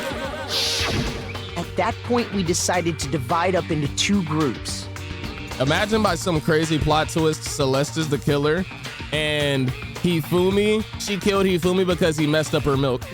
Celeste, Hina, and I went back to the nurse's office. I mean, you saw how she reacted. That's not a normal reaction just for some milk tea. While Sakura, Byakuya, and Toko chased after the suspect. When we got back to the nurse's office, we found Hifumi, dead. Hifumi, you too dang big to have on like a size 3 in shoes, bro. It's like everything grew except your feet. What are we talking about? And that's when we heard the body discovery announcement. Yo! I left Celeste and Hina there and headed back to the 3rd floor to let the others know what had happened. His balance is like so cooked when you think about it. Meanwhile, we had just discovered Taka's body in the equipment room. Yes. We must have found both bodies at almost exactly the same time, because we heard the same announcement not long after we discovered his body. And that's when I told you guys about Hifumi. Then the 3 of us headed for the nurse's office. But right after we left the physics lab, we ran into Celeste, who'd arrived after us, and she told us something very surprising. Hifumi's body has disappeared. We rushed back to the nurse's office and saw that she was right. Then we remembered we'd left Toko passed out in the equipment room, so we hurried back again. This can't be happening. Are we hallucinating all this or something? But when we got there, we discovered that now Taka's body had also gone missing. Next thing we knew, we were searching the school for 2 missing dead bodies. You know what's crazy? Like, Sakura has a infinite pump, bro. Like, her veins are always pumping at maximum capacity. Like who do you meet and then their neck is just always like... like, what? And after some time... Celeste informed us that she'd found the bodies, and we all headed to the repository, which is where we rediscovered the corpses. Heard you. I think that about covers it. I see.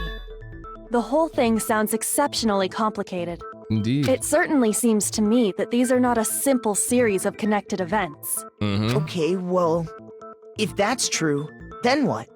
Rather than a single series of events, I think we have to consider each murder a separate situation.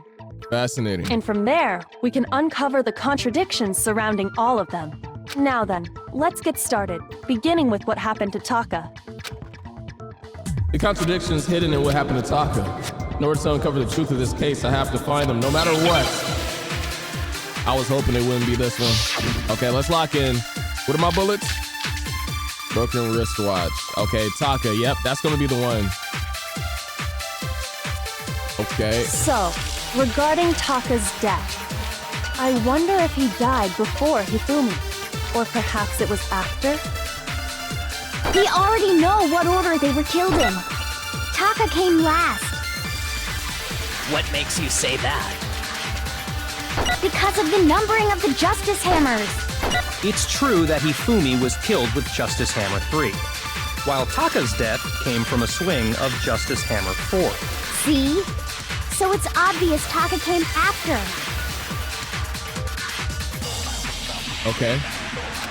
Allow me to cut through those words. Because of the numbering of the Justice Hammers. No, wait, no! No! Is this my last chance? What? Did I just unlock a secret cutscene with a free? Nobody believes me. Nobody wants to hear what I have to say. Uh-oh! Have we already come to the end of the debate? Well then, the class trial is officially adjourned. Now it's time to reveal who's the blackened.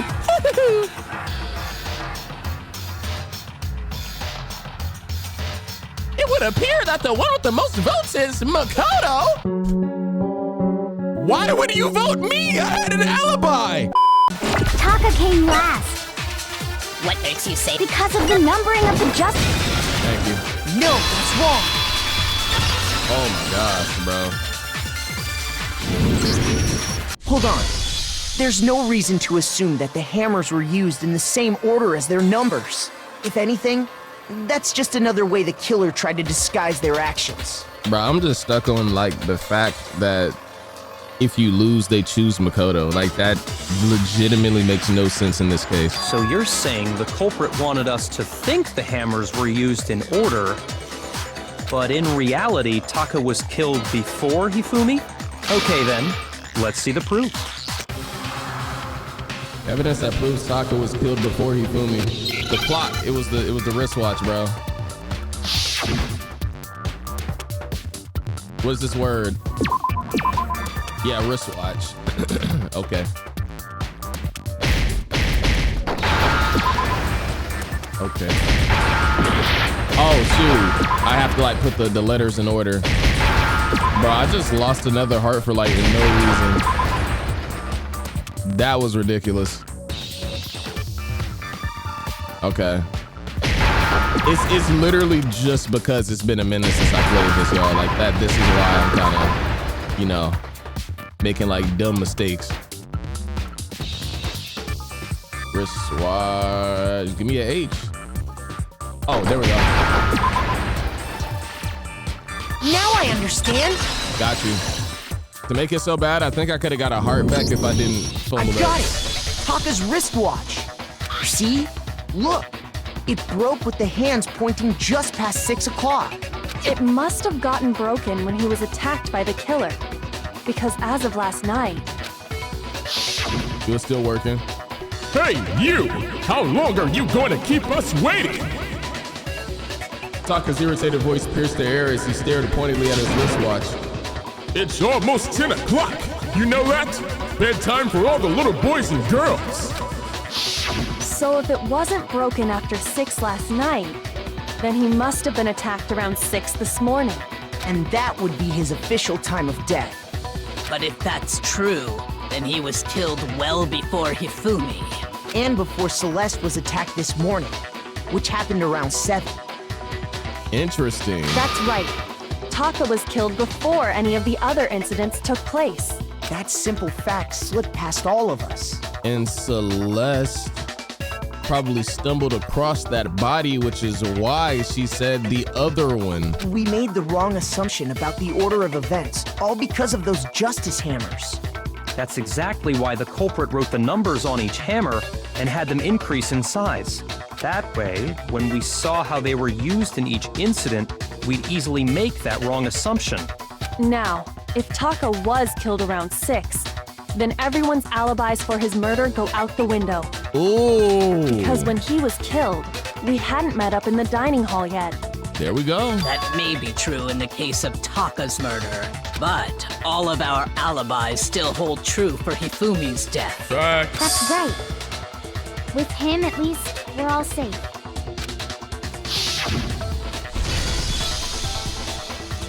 If I have to yell this line one more time. Huh? What was that? That came from downstairs. It must have been Hifumi. He's in the nurse's office. This is bad. Come on, we have to go back. When we heard Hifumi screaming, we were all together. Except for Hiro and Kyoko.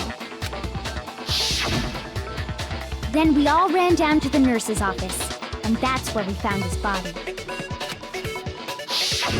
That's totally true. We're all in the clear. Oh, I know! They must have recorded him screaming on a tape or something, then played it later on. If that's true, where's the tape? I don't know. Don't just go making stuff up. Anyway, we all have rock-solid alibis for when we heard Hifumi scream. Since all of us were there together, clearly none of us could have killed him. And it does not stop there. There was also the moment when we discovered his body had disappeared. When his body vanished from the nurse's office, Hina and I were in the bathroom together, while everyone else was in the equipment room. And then there's the disappearance of Taka's body from the equipment room. I ain't gonna lie, Celeste, it looks like you made you turned dust into an accessory. Like some dust bunnies with... At that time, we were all gathered together in the nurse's office because of Hifumi going missing. Well, don't forget, I was passed out in the equipment room the whole time. True. Wait, then what if Genocide Jill did it? She could have dragged Taka's body out of there right then. Even if she could pull that off, There's no way she could have done the same with Hifumi's body, because, as we just established, she was passed out in the equipment room when his body disappeared. Besides, I didn't do either of them anyway.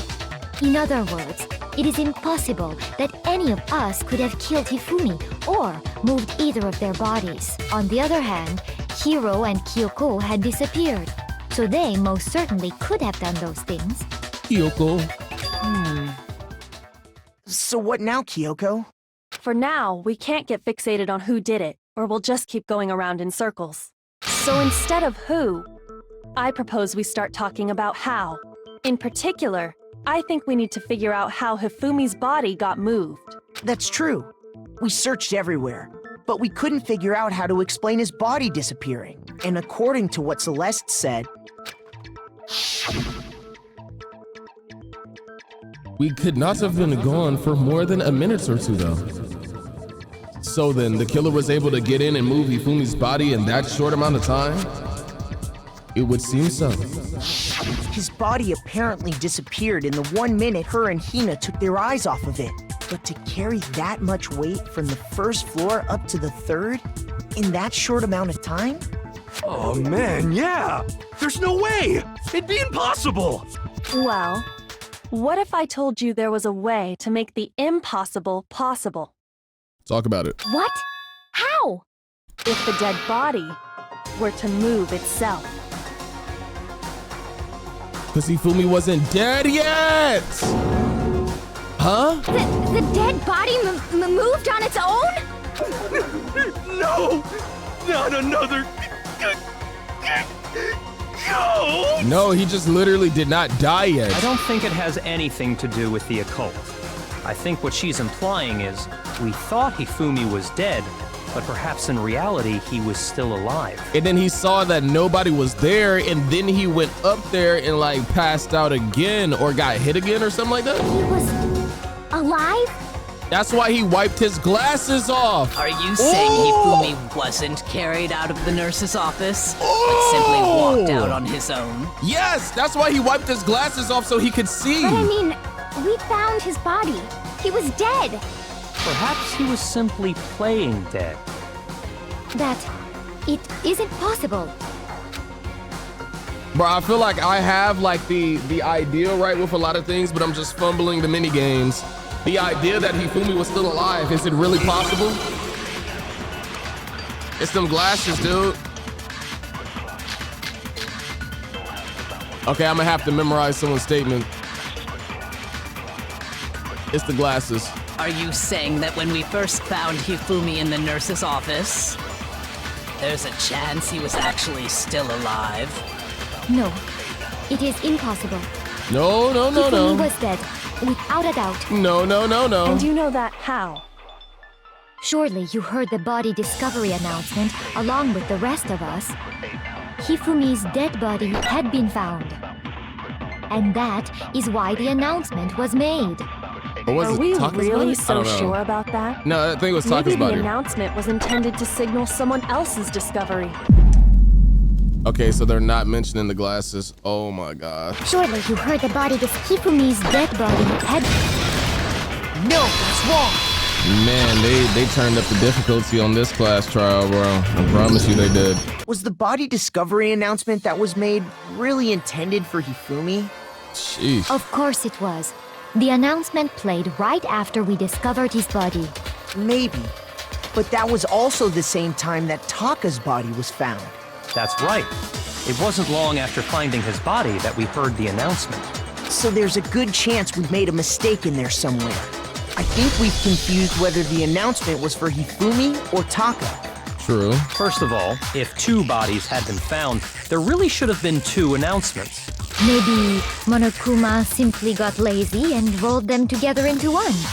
What do you say, Monokuma? Any comment? Well, it's a very sensitive issue, so I can't go into too much detail. Look at you being mysterious. But what I can say about the body discovery announcement is that it's only broadcast when 3 or more people find a dead body for the first time. That didn't answer our question, man. We're asking if you're a lazy bum. No, actually, that was plenty. Huh? He said it's only broadcast when a body is discovered for the first time, which means even if we find the same body again later, he won't make the announcement again. If that's true, then why was the announcement made again later on? Huh? Later on? Exactly. We heard the body discovery announcement twice. The second body discovery announcement. The first time I played was when we found each body in the nurses. When we found each body in the nurse's office in the equipment room. And the second time was when, yeah.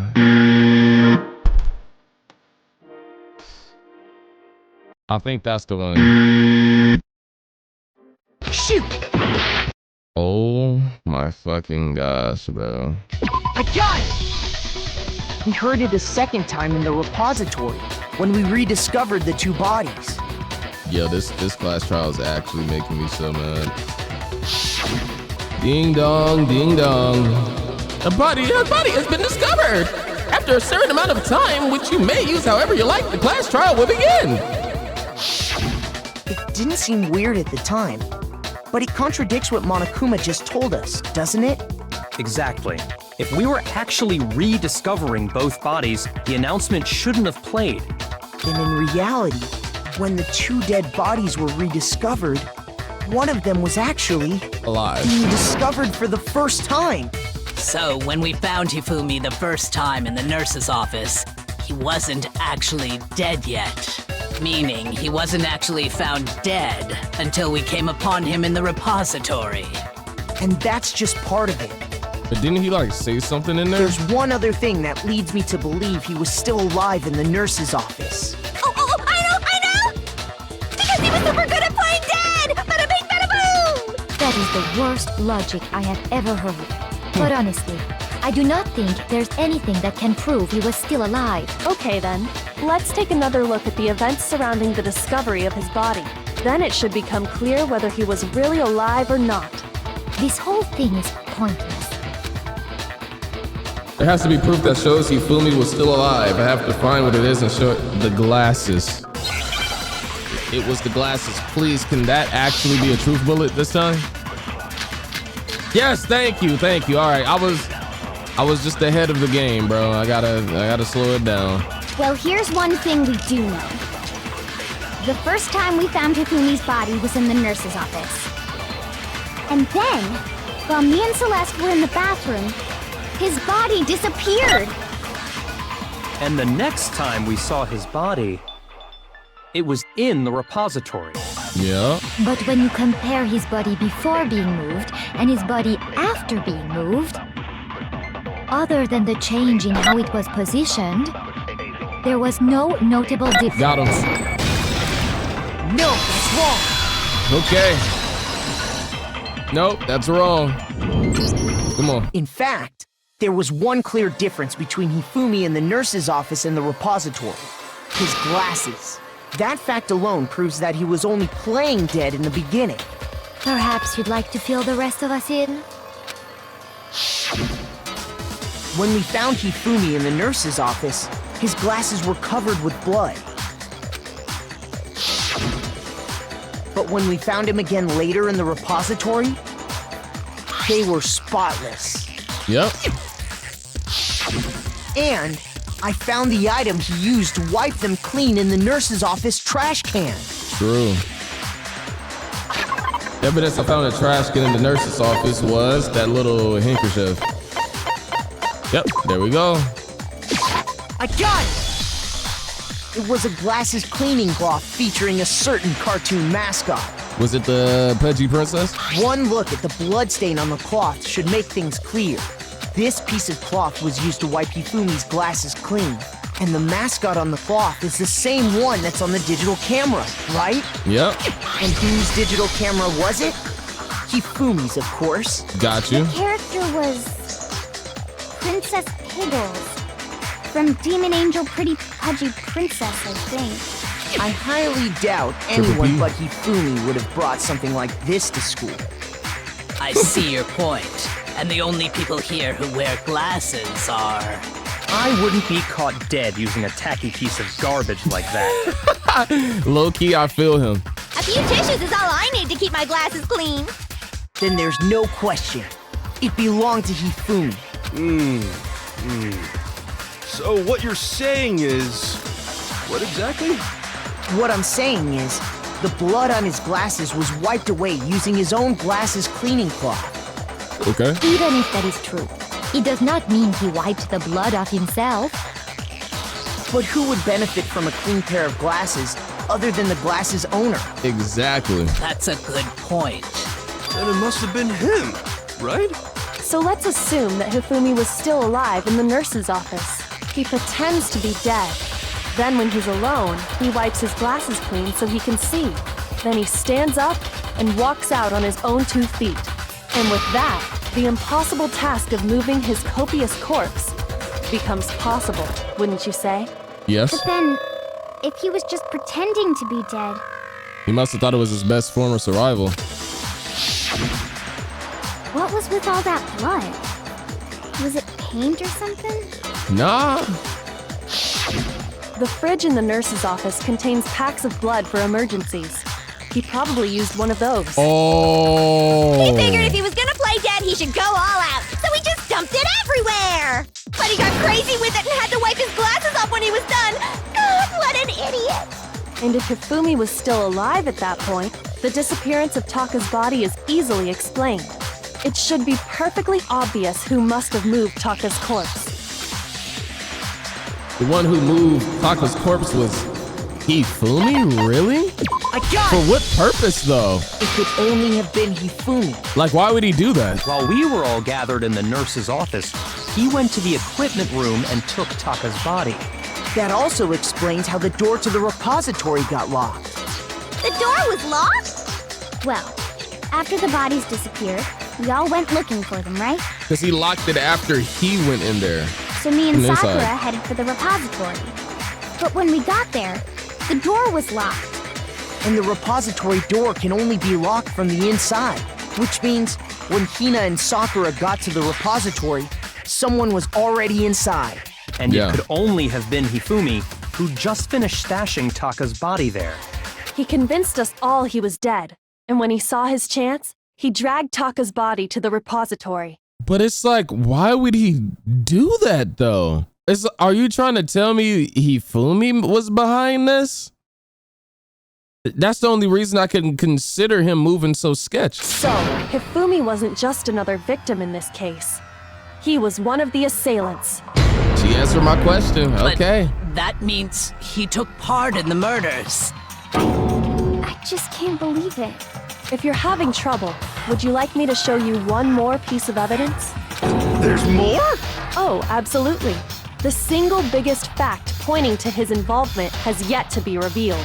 You know what I'm talking about, right, Makoto? The item he took off of Taka's lifeless body? Oh, the paper. Oh! Oh, will be revealed. Hold on. Let me go down here. We looking at the, you know what? That would make sense that he did that goofy, he would have to come up with this whole robo justice nonsense. I got it! Got him. You're talking about the note Hifumi had hidden away, aren't you? That's crazy. And he took it out the hands of Taka. Hidden note? That's right. We found it stuffed in his pants. So this whole time I was thinking you were a victim, but you were actually an aggressor? What? In his pants? Yes, his pants. This dialogue. Okay, well, yes. forget about the pants for now. Take a look at what the note says. I found a hole maybe we can use to escape. Monokuma can't find out, so don't tell anyone else for now. Let's meet in the equipment room at 6 a.m. That's the note I was telling you about. The one that told me where to go. Bro, this all was because of the alter ego stuff? That was the only beef that those two had. He was going to kill. He was going to kill Taka, or did kill Taka, because of his computer wife crush on Chihiro? Huh? Wait, this one's a little different. In my note it said, Monokuma can't find out, so don't tell anyone else for now. Let's meet in the rec room at 1 a.m. I see. Then this note isn't the same one Hiro got. It's not the same? In other words, the killer got in touch with another person besides Hiro, and that person could only have been... Hifumi's pants. I got Taka, bro. That's right, Taka. The killer used this note to draw out Taka and murder him. Hello, over here. Objection! Objection! Girl, please. What are you talking about? I don't really understand what's going on, but Hifumi had that letter, right? So whoever wrote it wasn't drawing out TikTok, they were drawing out Huffy! Just to be clear, What? TikTok is Taka and Huffy is Hifumi, right? Ugh! Yes! Why must you ruin it every time? She always got a nickname for somebody. Didn't she call Makoto Big Mac? Man, Genocide Jack is seriously scary, but still, I can't let her get to me.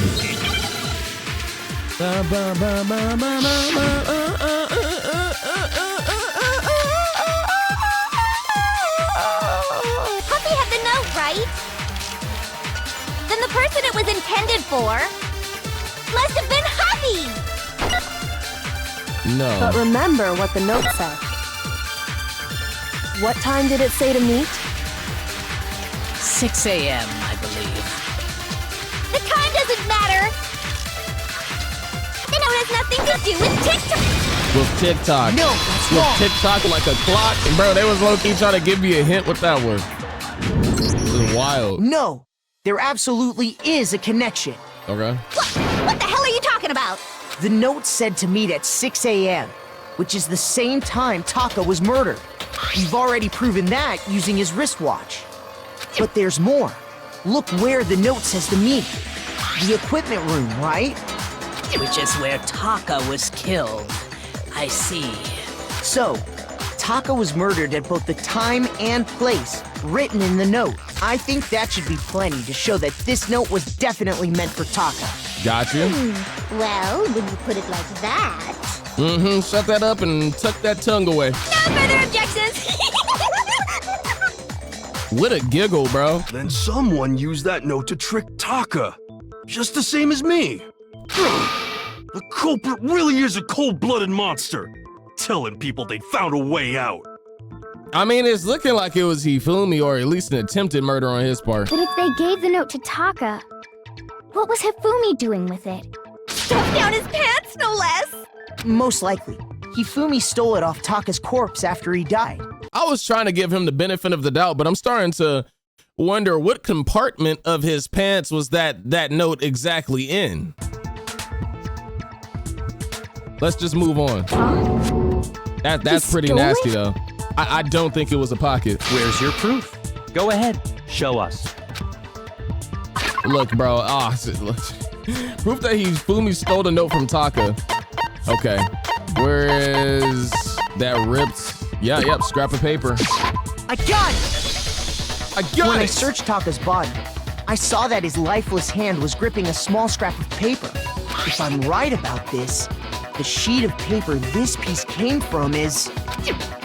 I knew it! It fits perfectly with the note we found hidden on Hifumi. Got you. Then Taka's scrap. Yup, they're from the same piece of paper.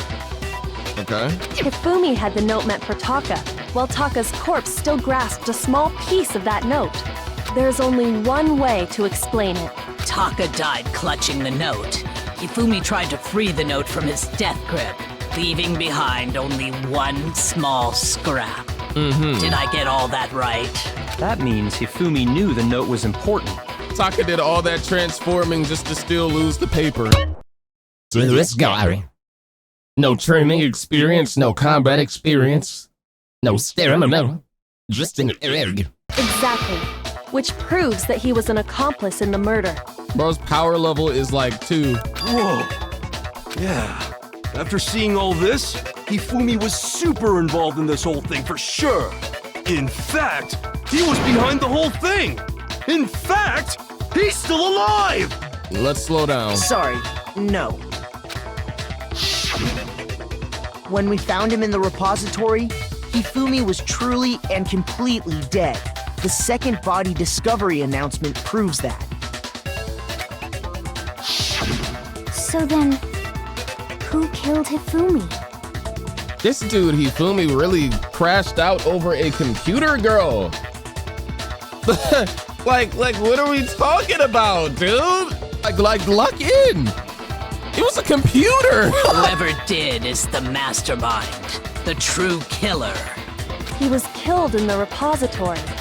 So he must have been killed not long after transporting Taka's body. So he must have been killed after Taka's body vanished, but before we found both bodies in the repository. During that time, we'd all split up and were searching for Taka's missing body. In other words, during that time, none of us have alibis. Heard you. Wait, but me and Sakura were together. Stop trying to steal the spotlight, you stupid walrus! Walrus? Who are you calling a walrus? Anyway, when they were killed bothers me too. But there's something that's been bothering me even more. And what might that be? The weapon they used to kill Hifumi. The weapon? Yeah, because I mean, according to the Monokuma file, the way Taka and Hifumi were killed was almost the same, with them having similar fractures and all. But Justice Hammer 3 and 4 were still laying around in the nurse's office and equipment room, right? So if Hifumi was killed in the repository, the culprit would have had to grab one of the hammers, kill Hifumi, then put the hammer back where they found it. You're not gonna try to convince me that Taka was alive somehow, are you? But wouldn't that be seriously risky for him? Because who would have been able to reach him that quick? I'm surprised. It seems there's some semblance of a brain knocking around that skull of yours after all. Hell yeah, it's packed in there good and tight. Okay. He's right, though. I don't understand it either. I want to shed some light on the fact that there was a wet hammer in there that was like recently rinsed off, which means that that was what was used to actually kill Hifumi. I'm 99.9% sure that Taka was already dead, especially considering that we heard the little announcement. Wait, but there was a struggle for the paper though. Oh, okay. The Monokuma file makes it clear that they were killed using similar instruments. But if the hammers were already laying around those other rooms... So the question is, how could the culprit have gotten their hands on either of the hammers? And Taka definitely died at 6. Personally, I haven't a clue. So which hammer was used to attack Celeste? Number 1 or number 2? Those were accounted for in other rooms too. And I don't think either one is big enough to kill someone. Then... I don't even think a Justice Hammer was used on that kill. I think it was a regular hammer that was just wet. Is it not possible they used a different weapon? It is. I don't think it is possible. They were both killed with the same kind of thing, right? So then, what was used to kill Hifumi? The weapon that was actually used to kill Hifumi. The whole picture surrounding this case won't become clear until we figure that out. Somehow I have to find the truth. Ooh, Lord. Okay. This minigame specifically makes me nervous. Spotless hammer. I was already on the right track. Let's go. What was used to kill Hifumi? Shit! What was used to kill Hifumi? Was it Justice Hammer 3? Maybe Justice Hammer 4? Well, whatever it was, there's one thing we have to figure out. How was the culprit able to move around so freely with the weapon? How did nobody witness them carrying it? Sounds like a Justice Hammer 5 is about to make its appearance! Bro, I'm getting cooked. Shoot! Sounds like a Justice Hammer 5 is about to make it, so check out murdergear.com/hammertime for more info! Yo, Toko, Genocide Jill, look at you trying to get merch sales. Like, stop. Why you even have merch? Isn't that gonna get you caught? The murder weapon wasn't a Justice Hammer at all. No, it was something completely different. But, seriously? Specifically, a hammer from the repository. The killer could have easily used that to kill Hifumi. Now, all the hammers in the repository were covered in flecks of grit and debris. But for some reason, one of them had been scrubbed clean. Huh? And the reason it had been scrubbed clean was most likely because it was used to commit murder. Somebody was moving quick. If the hammer got covered in Hifumi's blood, of course they'd have to clean it off. I'd also like to point out that the repository has all kinds of hammers. Big ones, small ones, and even some flat mallet-like ones. I think whoever made the Justice hammers used those as a basis for their design. Yep. Is there If something that's that's missing? true, that would explain the Monokuma file's note about the wounds being similar. So Hifumi moved Taka's body to the repository, where someone then used a hammer to kill him. And whoever did that is the true killer. The one Hifumi was working with. And the one who betrayed him. Oh, so it was a plan to work together until a betrayal. Hold on a moment. I still think it's strange to assume someone was working together with him. The way the graduation rule works, there is no benefit to helping someone else carry out a murder. So the idea that anyone would work together like that is simply ludicrous. We talked about this, did we not? No. But see, and I think it was you. You were working with Hifumi to make a betrayal at the end so that you could blame the other kills on him, and then it would just be unexplained how he died. We did talk about how there wouldn't be any reason for anyone to work together. At least that's what we thought at first, but... Oh my gosh. All right, focus up. Based on the rules that have been laid out for us, even if more than one person is complicit in the murder, only the one who actually carried out the act can graduate and survive. Assuming the rule holds true, it is simply impossible that two people work together on this. That is how the rule was explained to us. But that only really applies if there's one murder, right? In this case, however, there were two murders. Okay, I think I got it. And two murders would prove that it's not impossible. Only the one who actually carried out the assuming the rule holds true. No, it's wrong. Talk to me. Since there were two murders, it's at least plausible that more than one person was involved. Yep. What do you mean? If there'd only been one murder, then yes, the idea of an accomplice isn't really worth considering. Naturally, if only one person can be saved per murder, an accomplice has no risk versus reward benefit. Risk versus reward benefit? The payoff for working together. The reward that balances out the risk of taking part in a scheme. There's no point in being someone's accomplice if there's no benefit to you. True. However, if there were some potential mutual reward for the risk, then cooperation becomes possible. You're saying that two people could act as each other's accomplices to commit two separate murders. And maybe even both graduate. I think that's what the true killer told Hifumi. They would each have an accomplice for their crime. And based on the case's events, Hifumi would have been the first one to act, murdering Taka. They made him carry out the first murder so he couldn't back out of helping them later on.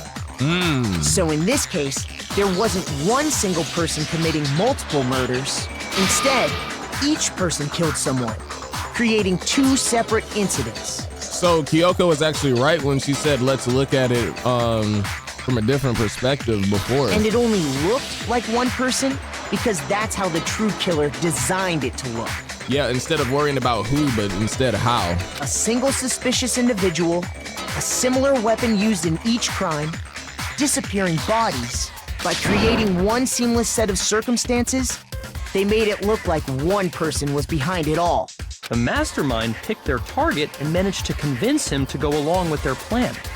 And then, to avoid the no accomplices rule, they simply killed their accomplice.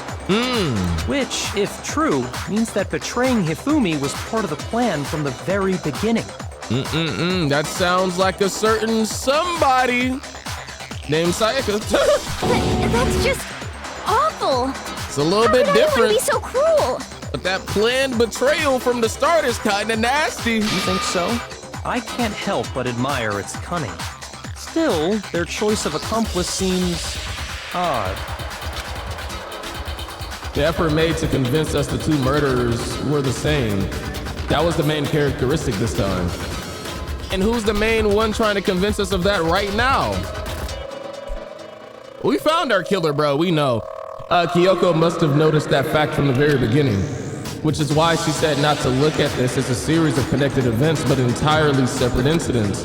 Kyoko really is amazing, although, when you think about it, she's almost too amazing. Like, it's almost unnatural how good she is at this. I understand how an accomplice could be involved, but then who was the one pulling Hifumi's strings?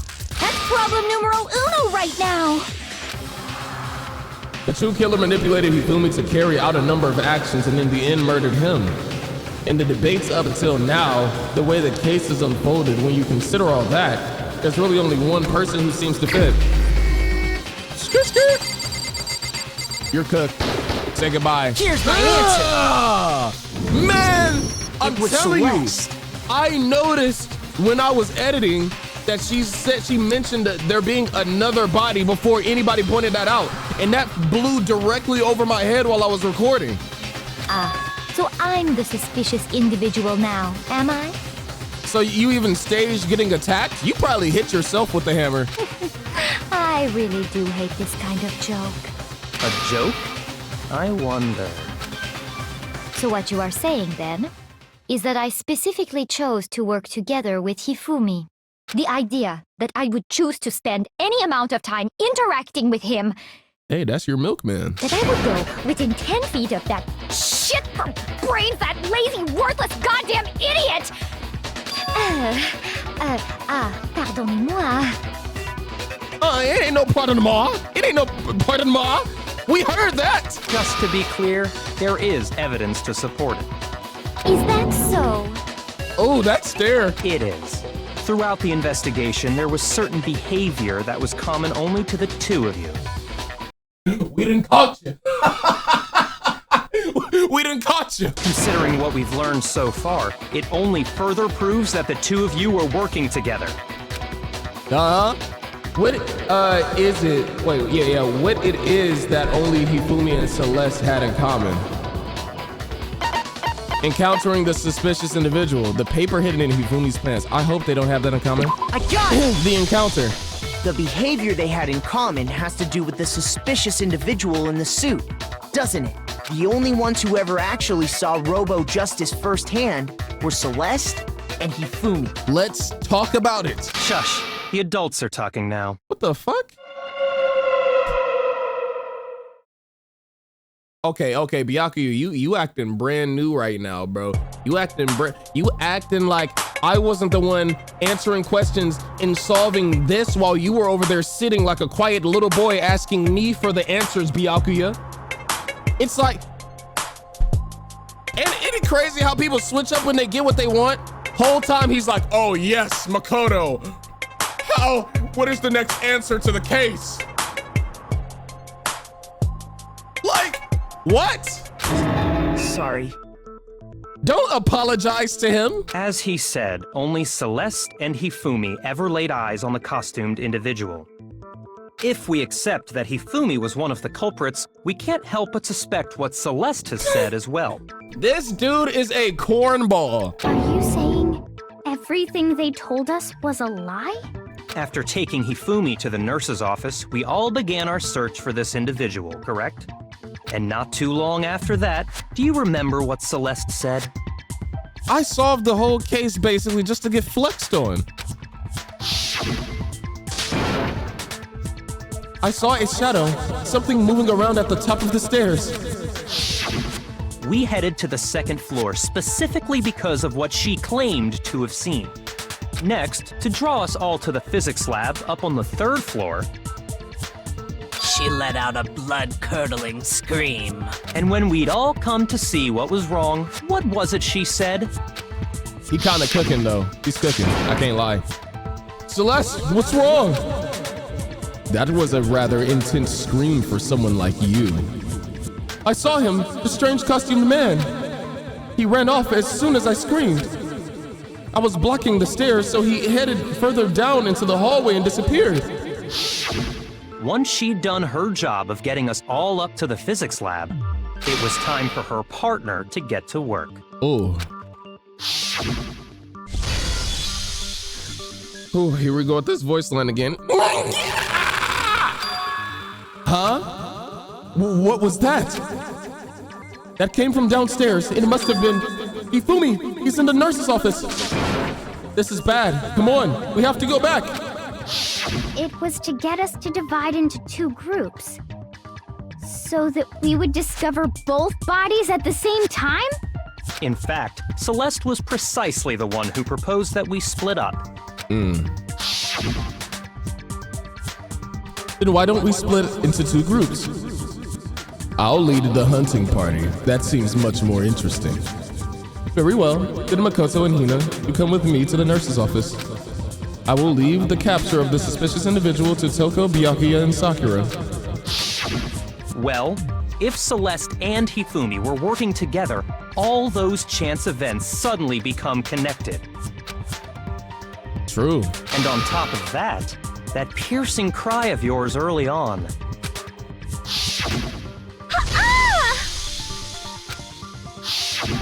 That was to signal Hifumi, wasn't it? It was your way of telling him, we are on the 3rd floor. Everything's going according to plan. Why else would you let out a scream that could have carried across the sea? I just realized another strange thing. When we found Hifumi in the nurse's office, who we now know was only pretending to be dead. Dang, man. That boy's brains got blasted. I certainly was not expecting this. I did not imagine that Hifumi would be murdered. Celeste, you were the first one to say he'd been murdered. You wanted to make sure we wouldn't have any doubt in our minds. Ain't it crazy? You would think that they was recording the way that they remember everything, bro. I don't believe it. Everything. The whole thing was one big act. Hina, you were with Celeste when Hifumi's body disappeared, right? Yeah. I was feeling kind of sick, so Celeste took me to the bathroom. Wait! Then that was... She wasn't worried about you. She just saw a chance to help Hifumi sneak out of the nurse's office. Wow. Each piece isn't much by itself, but start putting them together and the picture gets very ugly indeed. Wouldn't you agree, Celeste? She finna deny it? I have no idea what you mean. Don't bother trying to deny it. You made one fatal mistake. Oh, did I? I didn't even catch it myself when you first said it, but... Low-key, Byakuya, I relate. Looking back, I can say that one little slip-up was your undoing.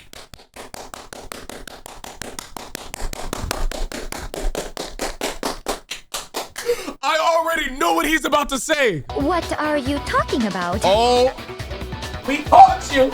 Let's talk about it. I'm talking about what you said after Hifumi's body disappeared and we returned to the nurse's office. Wow.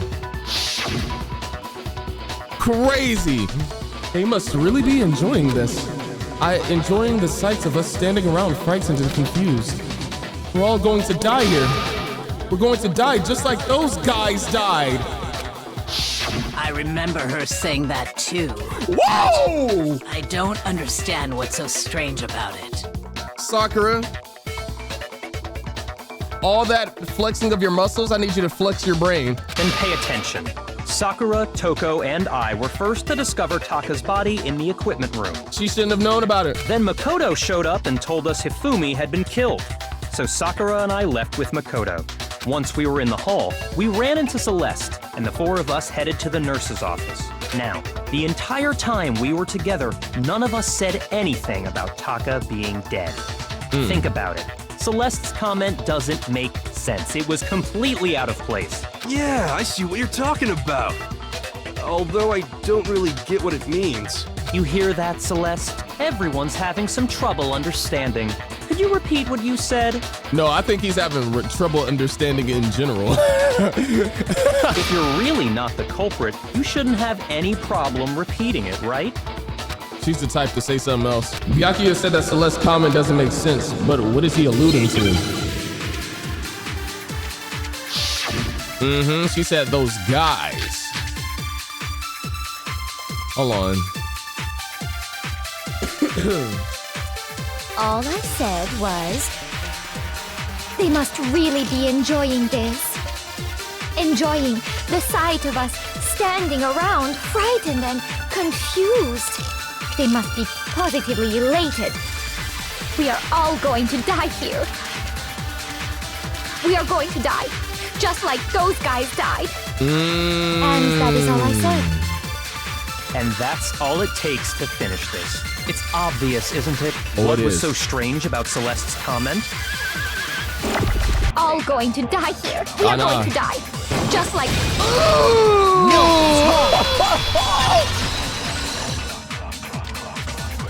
It's up. That's right. There's no reason Celeste should have said, just like those guys died.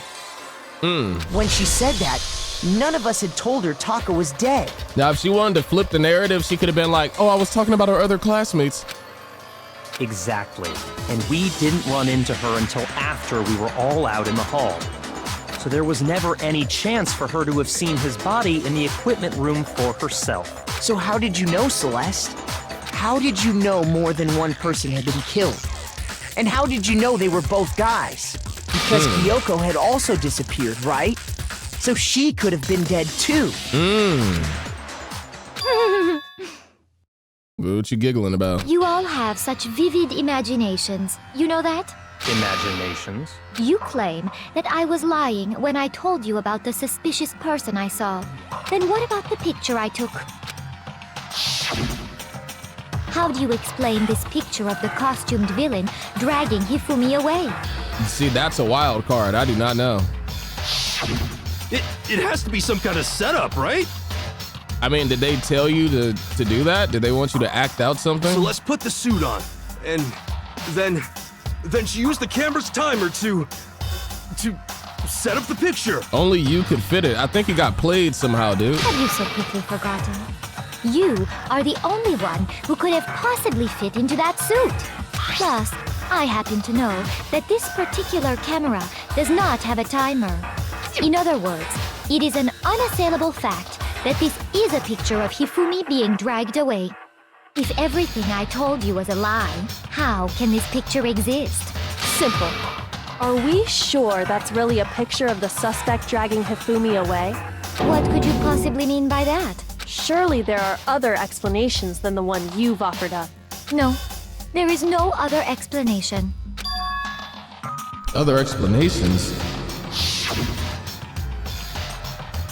If it wasn't a picture of the suspect dragging Hifumi away, the only other possibility is Hifumi's dragging the suspect? Got it! It's not a picture of the suspect dragging Hifumi away. I would say it's a picture of Hifumi dragging the suspect away. From the front? That's certainly within the realm of possibility. The one being dragged off in that picture isn't Hifumi, but the person in the robot suit. We've simply been led to believe that it's the other way around. And the strange costume might only exist to lead us astray even farther. If you saw someone wearing something like that in this situation, of course you'd notice and be suspicious. That's what happened! You put me to sleep and made me out to be the bad guy in all this! Such a thing is utterly impossible. Hifumi was dragging him away? Ridiculous. Is it? I don't think it's ridiculous at all. Then shut your mouth and allow me to educate you. Ooh. She can talk like that, Kyoko? Okay.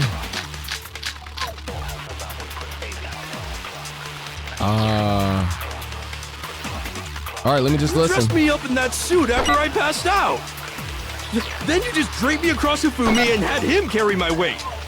You tried to make me look like the bad guy. Like I said, ridiculous. As you can see in the picture, the suspect is standing perfectly upright. If the person inside the suit was unconscious, there's no way they could stand up straight like that. There's no way they could stand up straight like that.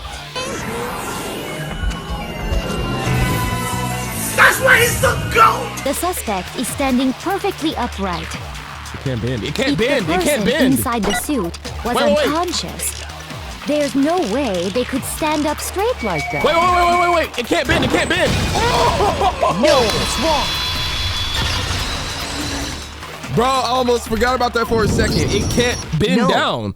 Even if the person inside the suit were unconscious, they could still stand up like that. Because that Robo-Justice suit had a certain characteristic. It's like, how was Hiro so knocked out, though? You totally can't bend at the waist. It seems like a pretty obvious oversight. That's right! They totally made a mistake when they made it, so it couldn't bend at the waist. I'm not so sure that was a mistake. I also think the blueprints had to have been planted in his room. I think the suit was designed from the beginning to be used the way it was. Oh! We never seen that face from her. Celeste and Hifumi took the suit they'd specially designed and stuffed Hiro into it. That's how they were able to fake that whole thing. The point of it all was to make us believe whoever was in the suit was to blame. Wow. Wow. Well then, I suppose this is checkmate. Checkmate? Crash out incoming.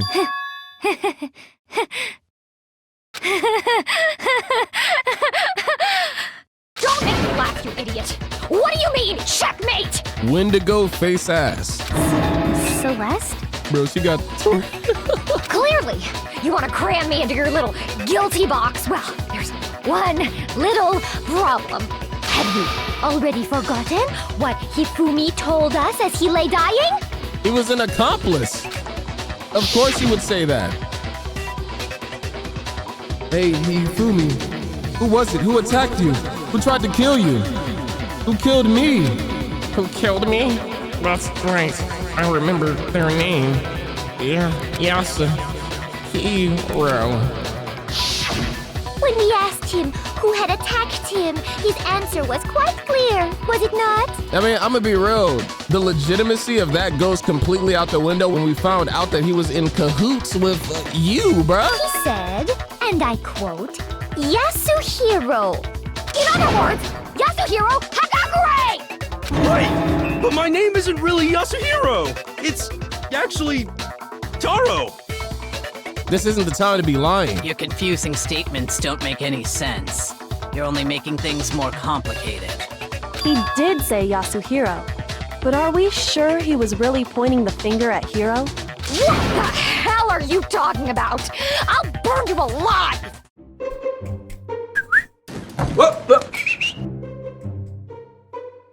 Y'all see that? Killer tendencies. Kyoko, what do you mean by that? Think back to how Hifumi used to talk to us. How did he refer to each of us? I think he did use last names a lot. got it! Yeah. That's right, our last names. He called us all by our last names. Exactly. I know I heard him say Mr. Naegi more than once, for example. That's exactly what made me choose that, actually. So if Hifumi did mean to say Hiro's name, he would have said his last name, Hagakure. I'm sure it was just incidental. By chance, his first name. Indecent? Don't talk. Random chance. Now isn't that a convenient explanation? No. There's no reason to think he would have said the name any different than normal. But he must have run out of energy before he could say any more. So Hifumi was trying to tell us the last name of whoever killed him? But the name he said doesn't apply to anyone here. Well, no. Hold on. There's one person it could apply to, and that's Celeste. She never actually told us what her real name is. What did you just say? Didn't she, like, give us a fake last name that was like Ludenberg or something? To think you'd take your false accusation so far, I don't know whether to laugh or spit! Come on! Enough with your idiotic blather! Yasuhiro is a loser's name! Do I look like a loser to you?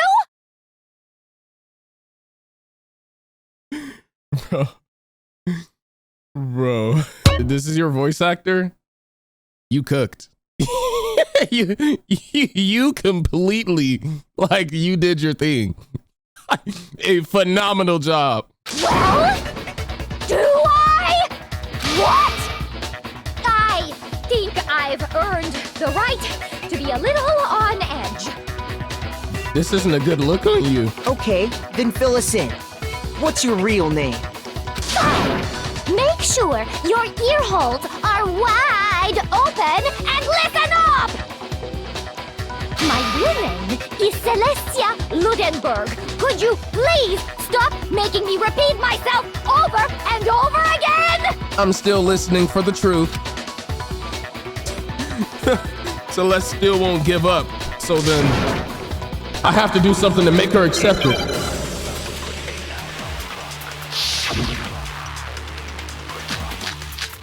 Okay. To make her accept it, huh?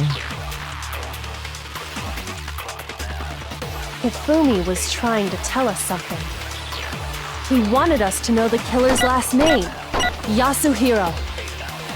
Okay. If there's one person here who might have that last name, It would have to be you, Celeste. You haven't told anyone what your real name is. How many times do I have to tell you? My name is... Celestia Ludenberg, god damn it! How long do you plan to go on pretending? I'm not pretending. It's the truth. And since you have no way to contradict me... You, The Celeste. e-handbook! The You haven't e-handbook! told anyone what your real name is. Let me see that e-handbook! Celestia Ludenberg! How long do you plan to go on? I'm not pretending. You're fried. And since you have no way to contradict... No, that's wrong. That's why Kyoko was telling us to keep that in mind. That's it. The handbook. What? Anytime you turn your handbook on, it shows the owner's name when it boots up, right? It's over. Monokuma told us all about it before. That handbook is absolutely vital to the healthy school life, so don't lose it. When you start it up, it will display your name. Always make sure you have the right one. Now, this is not your everyday notebook. It has so many more uses than that.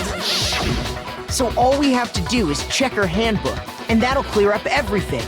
That's how we can find out Celeste's real name. That's an invasion of privacy. I refuse to cooperate. GG's. Celeste, can you please just tell us what really happened? Please, just tell us. Even when I'm put in check, it's just my nature not to give up. Because...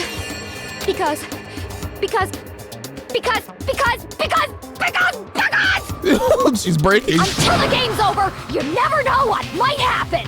Fine then. Let me settle it. Let me go over the case again, from the beginning, and shed light on all your crimes. And that'll bring everything to an end. All will be revealed. All right, climax reasoning. That face is like... that face is horrendous. Probably never see Fumi there. So this is when the thing was getting put together while Yasuhiro was in it. He took the picture. Fumi checks the watch.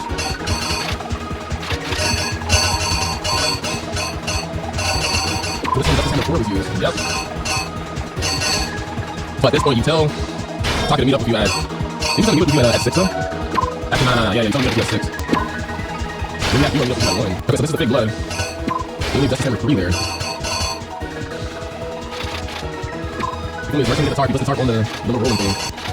I think Justice Hammer 2 was used to like hit you in the head. And then this is when the killer actually did it to you. I think I got it. Let's go. Here's exactly what happened. Before anything, the killer persuaded someone to help carry out the murder. And that person was...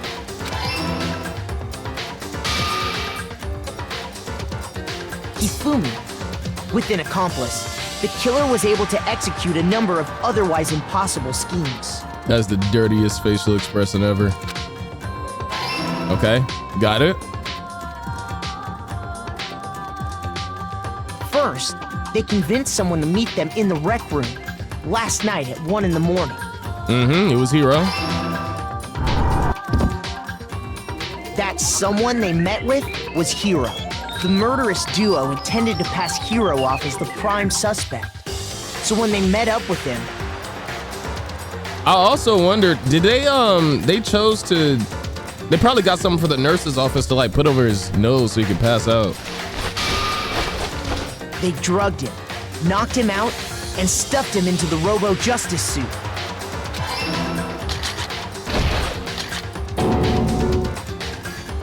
Next, Hifumi positioned himself to make it look like Robo-Justice was attacking him, while the killer used a digital camera to take pictures of the assault. They did all this just to create evidence that would put the suspicion on Hiro. Yep. When they were done with him, they shoved him, still unconscious, into the pool room locker. That's actually crazy. And then finally, at 6 a.m., they moved into the murder phase of their plan. They called Taka to the equipment room. I still feel like that Chihiro stuff had to have been a motivation in selecting Taka.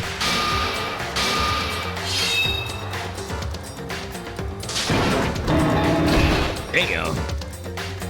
And that's where Hifumi killed him, making it the scene of the first murder. The murder weapon was Justice Hammer 4, which was left there in the equipment room. To make it seem like Taka was killed after Hifumi. The reason Hammer number 4 was used was to create confusion about the order of the crimes. Yep. So, next they falsified 2 more assault incidents. For these attacks, the killers pretended to be the victims, to solidify Robo-Justice as the suspect. The first fake incident was the attack in the rec room. There, the killers wanted us to see Justice Hammer 1, and the Robo-Justice pictures they'd taken. They wanted to make sure we bought the surprise attack story. The second fake incident was the attack in the library. This time, they planted Justice Hammer 2 and an injured Hifumi to sell us that story. With these 2 incidents, the killers were able to create a certain preconception in our minds that the suspect was increasing the size of the hammers and attacking people in order as they did. We fell right into their trap and started looking for the suspect based on that. But...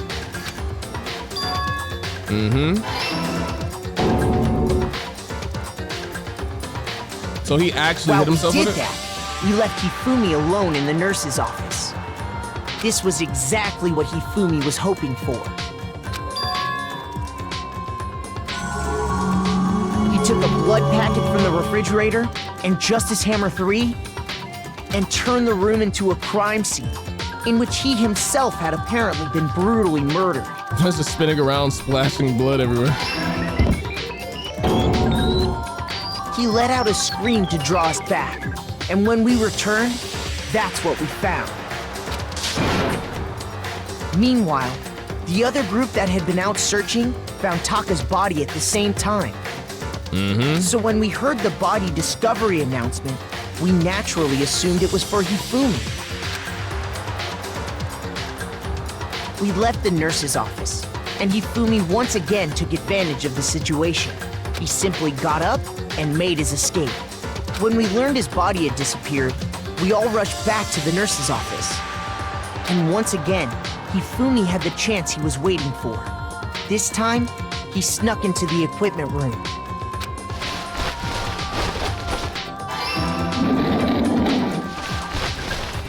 He wrapped Taka's body in a tarp and used the dolly to move it all the way down to the repository. That explains how each of the bodies disappeared. Hifumi is just weird, bro. But even Hifumi didn't know what the true killer had in mind for their final act. Damn. Their plan all along was to kill Hifumi and get rid of the one person who could betray them. See, in my eyes, though, it's like Celeste, I still don't even see you in as bad of a light as I see Sayaka, though, because Hifumi, you got him to go with the idea, sure, but he was still down for the cause of all this nonsense. He just ended up getting snaked in the end, but he was doing some snaking too, so it's like, you know what? It's different. But damn, bro. Hifumi, all that RIP and saying I felt sorry for you just to find out you was doing this? And they did it using an ordinary, everyday hammer from the repository. My heart! That should cover everything that happened in this case. And the villain behind it all is... Celeste Yasuhiro.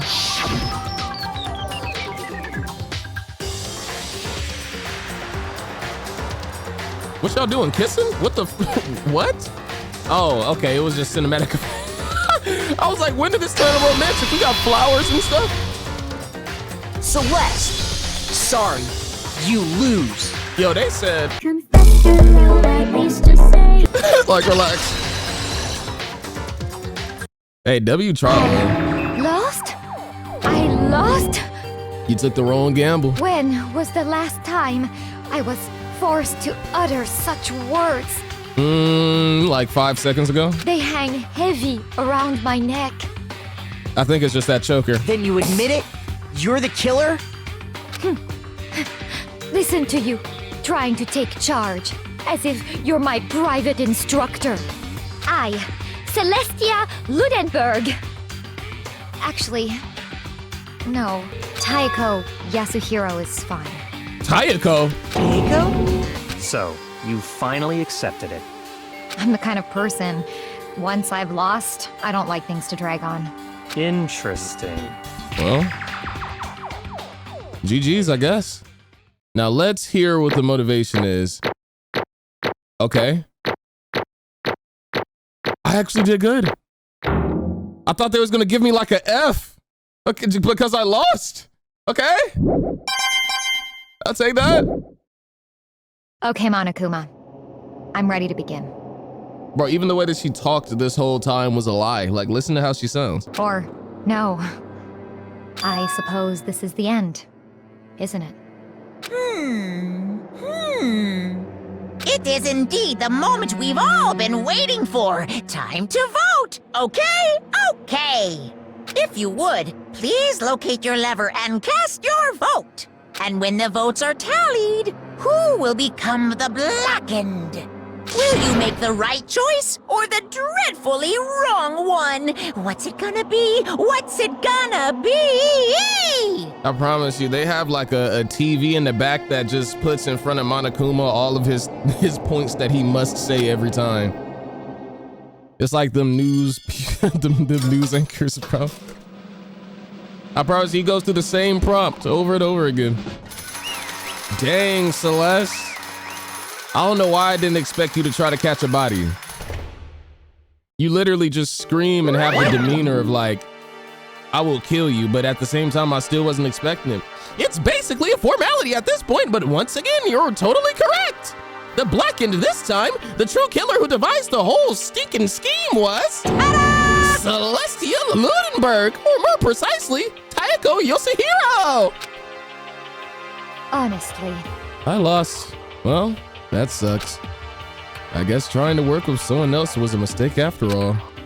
Hifumi's ineptitude was beyond all my calculations. I knew it. So you really did approach Hifumi with this plan. But how did you get him to agree? I can imagine he would have happily agreed to commit murder. I'm sure she relied on her specialty, lying. My specialty? Don't make me laugh. I didn't have to lie to get him to agree. So then did you use, you know? Oh my gosh, did you offer like to pop a tit or something? I knew you'd figure it out, Kyoko. Lord have mercy! You're absolutely right. To get Hifumi to act as my accomplice, I used her. Oh, okay. That's better than what I thought. That's better than what I thought. I gotta remember, he's a 2D guy. He's a 2D bro. Hentai connoisseur he is. For everyone who's still left, I'll avoid mentioning it by name, but it was the one thing Hifumi and Taka were both super into. Oh, it wasn't even it was the computer. Oh, shoot. Does she mean, is she talking about alter ego? Say what? I forgot, like Hifumi, his brain don't even function the same, bro. He just wanted that damn laptop. What? What are you talking about? Just a second. Don't interrupt. We're in the middle of a very important conversation here. I'm totally out of the loop as usual. How sad. Get the f out of here, buddy. GG's. In other words. And you're the one that stole it. Indeed. That's right. I see. And you used it to drag Hifumi into the plan you'd come up with. Did I hit my guitar? I low-key did hit my guitar. I heard like a string in the back. It said, yo, right again. Last night, after we had our meeting about how it disappeared, I paid Hifumi a little visit. Well, what are you doing here? Actually. Oh, he got a Godzilla little figurine. I was hoping that I could talk to you alone. It is about what was stolen. I know who did it. What? What? Are you okay with this? It was Taka. He stole it. What? So then. And I have proof. Would you like to see it? As it turned out, I'd found a use for the digital camera. I'd taken you-know-what to Taka's room earlier and took pictures of it there. I deleted the picture as soon as I'd shown it to Hifumi, of course. Damnation! So it was him. But how did he do it? She was supposed to yell if either of us got close to her.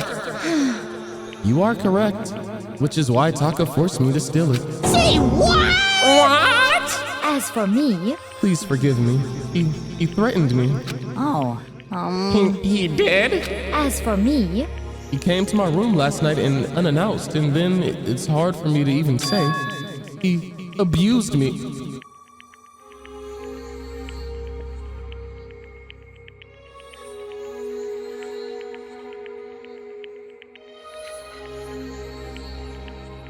You're worse than Sayaka. You're worse than Sayaka, bro. What? You're worse than Sayaka. What? And he took pictures. He said if I did not do as he asked, he would show them to everyone.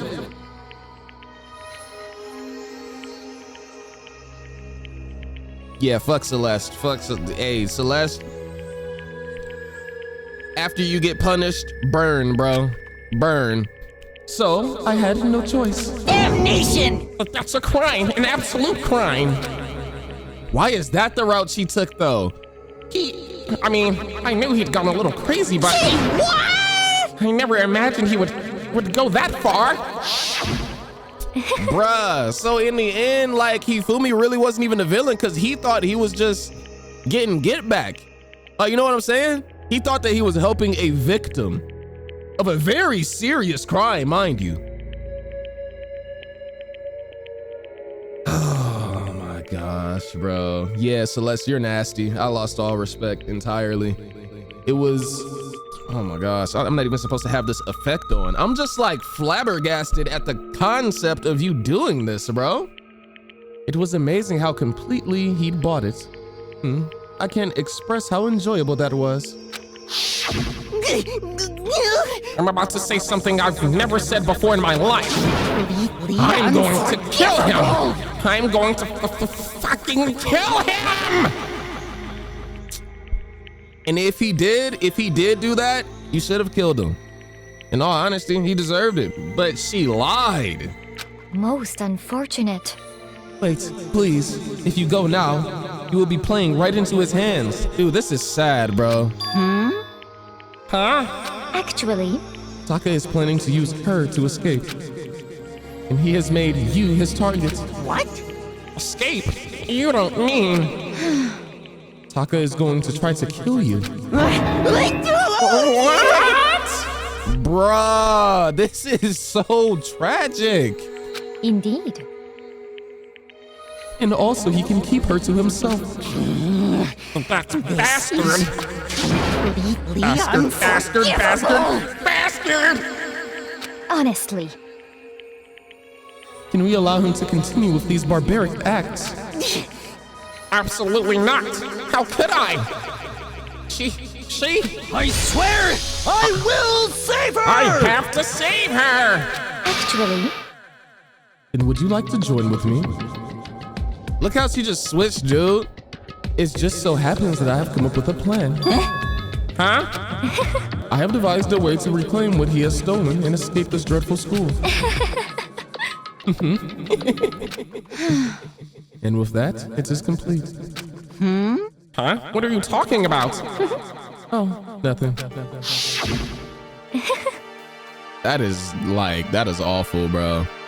Hifumi agreed without a second thought. The effect that item had on him was remarkable. The power of love, even a love as twisted as that, can still drive people mad, it would seem. You disgust me. I see. I have another question for you. Was that strange costume Hifumi's creation? Indeed. Yeah, it was a real pain in the butt too. All I asked him to do was make something to hide the face in general body size. I had no idea he'd make something like that. But it's my fault for picking him in the first place. But... So, why you decide to make me the suspect? Because you're stupid. That's it? Let's see. And in that regard, I made the right choice. I'm so glad your stupidity surpassed my every expectation. Life must have been tough on your parents, though. What a violation. I feel like I could cry. Well, but when you were explaining your plan to Hifumi, how did you explain the part about him playing dead? What she's asking is, what was Hifumi supposed to do after that, assuming you had actually let him live? Are you okay with this? That's simple. After he did his part and pretended to be dead, once someone showed up, I told him to say that he'd been seriously wounded. He was on the verge of death, but he just barely held on. And he really believed that? Well, of course. That wasn't all there was to it. As I explained to Hifumi, the plan was, while you were all questioning him about what had happened to him, I was going to murder someone else. At that point, Hifumi would have an alibi so nobody could doubt him. I told him that, and he believed it. It all seems very straightforward, stereotypical. I just matched the lie to the level of the opponent. In fact, Hifumi ate it up. He believed the lie wholeheartedly right up until the moment of his death. So in the end... So you had planned to kill him all along? But of course. There would have been no point to my plan if the one who pretended to be dead did not end up dead himself. She is like literally the worst character in the game. Like, I'm not gonna lie to you. Like, moral-wise, I mean, from an entertainment standpoint, she's like a fire character, but like, oh my gosh, in terms of like morals, you are like literally the worst one out of everybody. I can't think of, I don't know, like we've heard some stuff, we've seen some stuff, but bro, this is different. How can human life mean so little to you? Well, that's a non-issue. I simply did everything in my power to win. Don't be mean! You sound like Byakuya. I wonder about that. No, he derives his pleasure from the thrill of the hunt. In that aspect, we are nothing alike. Why? Then what made you take things this far? What the heck? Was it really just for money? Are you talking about the $10 million Monokuma offered us? That is a lot of money, it's true. But that's not all there is to it. From the moment our new life began here, my only thought has been escape. But all along you've been saying how we have to accept living here. You little bitch! Obviously that was a lie. Yeah. Hey! I couldn't take it. I hated it from day one. More than anyone else in here. You little bitch! I wanted to get out. Every day was fresh torture. And do you want to know why? Huh? This is fine. Because I had a dream. And accepting a life here would have meant nothing less than giving up on my dream forever. Honestly. And there was no way that I could ever do that. What was the dream? In the underground world of gambling, I risked my life to make a metaphorical killing. As for me... And it was all for that dream. And what was this dream of yours? Isn't it wonderful? To live in a European castle. A castle?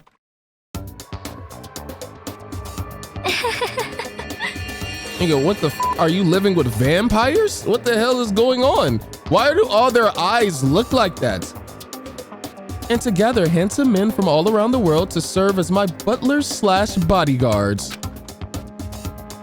I was going to make them dress up like oh my, bro, he's about to sniff her heels, dude.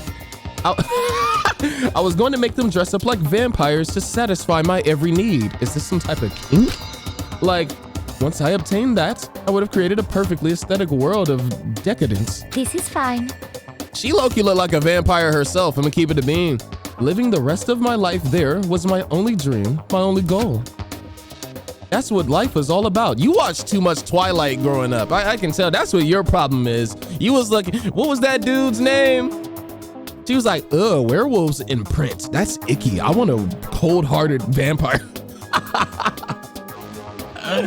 Oh, man. That's what life is all about. Are you serious? That is like the most shallow thing I've ever heard in my life, bro. What? What? What? Combined with my own winnings, Monokuma's $10 million would have made that dream a reality. Bro, that's like me saying, hey, one day I'm gonna get like a mansion, I'm gonna become a millionaire and I'm gonna get a mansion and I'm gonna fill it up with the finest mermaids that I can find. Cause I'm just into that.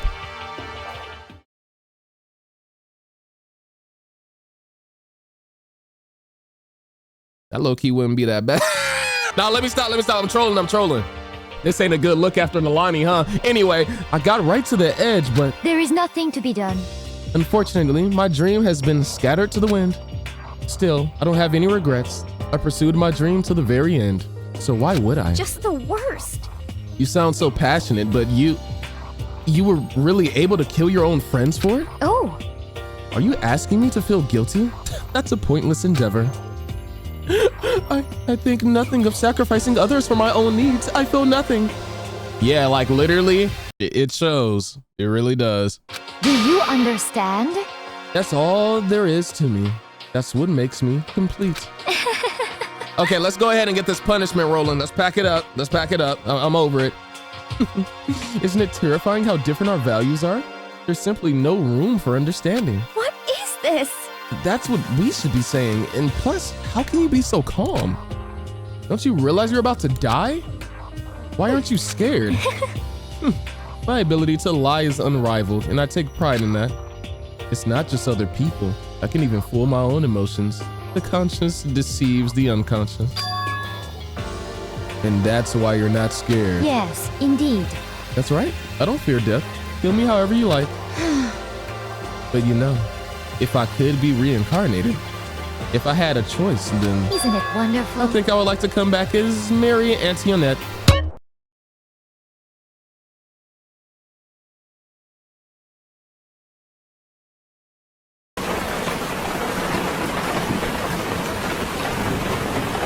You just get executed again. Celeste smiled then, and when she did, it looked to me like a poor effort to force it. She claimed she could fool her own feelings, but that statement itself must have been her final lie.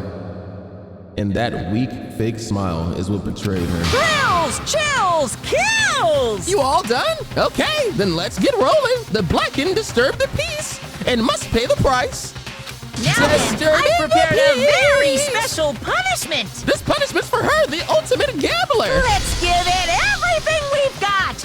It's punishment time! I guess I'll let Kyoko hold on to this. What? Haroon key? This is... Will it really give you the hope you're looking for? I can't say I ever saw it that way. Which is why... Actually, it's not important. Well then, take care, everyone. That is like, that's wild, bro. Perhaps we'll meet again, in another life. She's like so emotionless. Until it's time to get angry. Or pretend that you're scared. Wow, bro. Like I said, like W character, insane moral compass though. Like I'm gonna be real. Why she look like she's excited for it? She look like she about to say yippee or something. That's a big rabbit. The burning of the Versailles witch. Okay. Versailles witch. Oh, she's getting burned. Didn't she threaten to burn Kyoko alive? Oh, bro, when I told her to burn, I didn't think that she would actually burn. Whoa. Well, GG's. Public executions.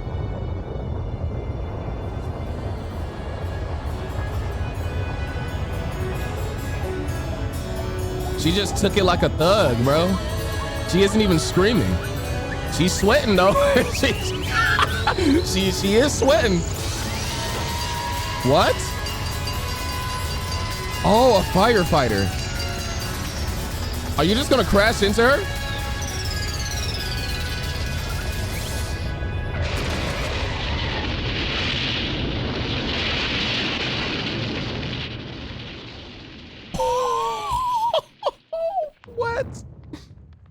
What are we talking about? Yeah, Monokuma, you're creative. You're what a plot twist. I thought we was just gonna see her get burnt down to the skeleton. Like, you know what I'm saying? Down to the bone, but instead we got that. All right. Is it deserved? Is it a bit much? Is it overkill? I don't know. I don't know. Talk about it. It's over. The third execution is over. Celeste's death is over. Celeste killed my friends, so I can't pity her, but I also can't deny that at one point I considered her a friend too. And for him to just come along and... Isn't it just awful? Someone couldn't cut free of their regret from the outside world, and so more people had to die. Extreme! You guys are still young. You need to place more value. You need to place more value in your lives. What are you gonna do? Jeez, and here I thought you guys were just gonna pass the torch of the hope to the next generation. Let me out of here! What? Do I care about hope? I'll throw it in the trash if you just let me out of here. Too bad. You're all the embodiment of hope, whether you like it or not. And it's my destiny to knock you down one by one. Damn, dude. It's sad, yes it is, but that reality just can't be avoided. Don't talk like you're not responsible. How long are you gonna make us keep going through this? What do you want from us? That was the wrong voice. How long are you gonna make us keep going through this? What do you want from us? God, I'm so sick of people asking me that. Give it a rest already. So anyway, Kyoko, did I see you get some kind of key type object from Celeste? Hey! So what's the deal with that? What? Huh? What's the matter? So then, I'll answer your question if you answer mine. What did you do? What did you do to me? Ooh. What? Stop it, Monokuma. Hey. Answer me. What did you do to my body? Ooh, how exciting. Oh man, oh geez, oh man, oh geez. What do you mean, what did I do? I have no idea. I don't know anything about it.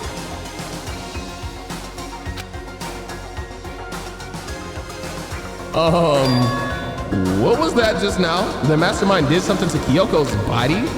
What does that mean? Okay, things are getting kind of awkward. I think it's about time that I got out of here. Well? Look at him trying to skip town when the allegations come out. Meanwhile, you guys can go on enjoying your school life. If you get lonely, give me a shout. No, I'm not. Considering that the last person you were around doesn't even know what happened to their body. Not that I'll do anything about it, of course. See ya later. See ya. And then there were 7 students left. Dang, dude. Monokuma disappeared, leaving us all depressed and in despair. Although it wasn't all despair. There was one small hope. Hey, Kyoko, Monokuma already mentioned it, but what's that key that Celeste gave you?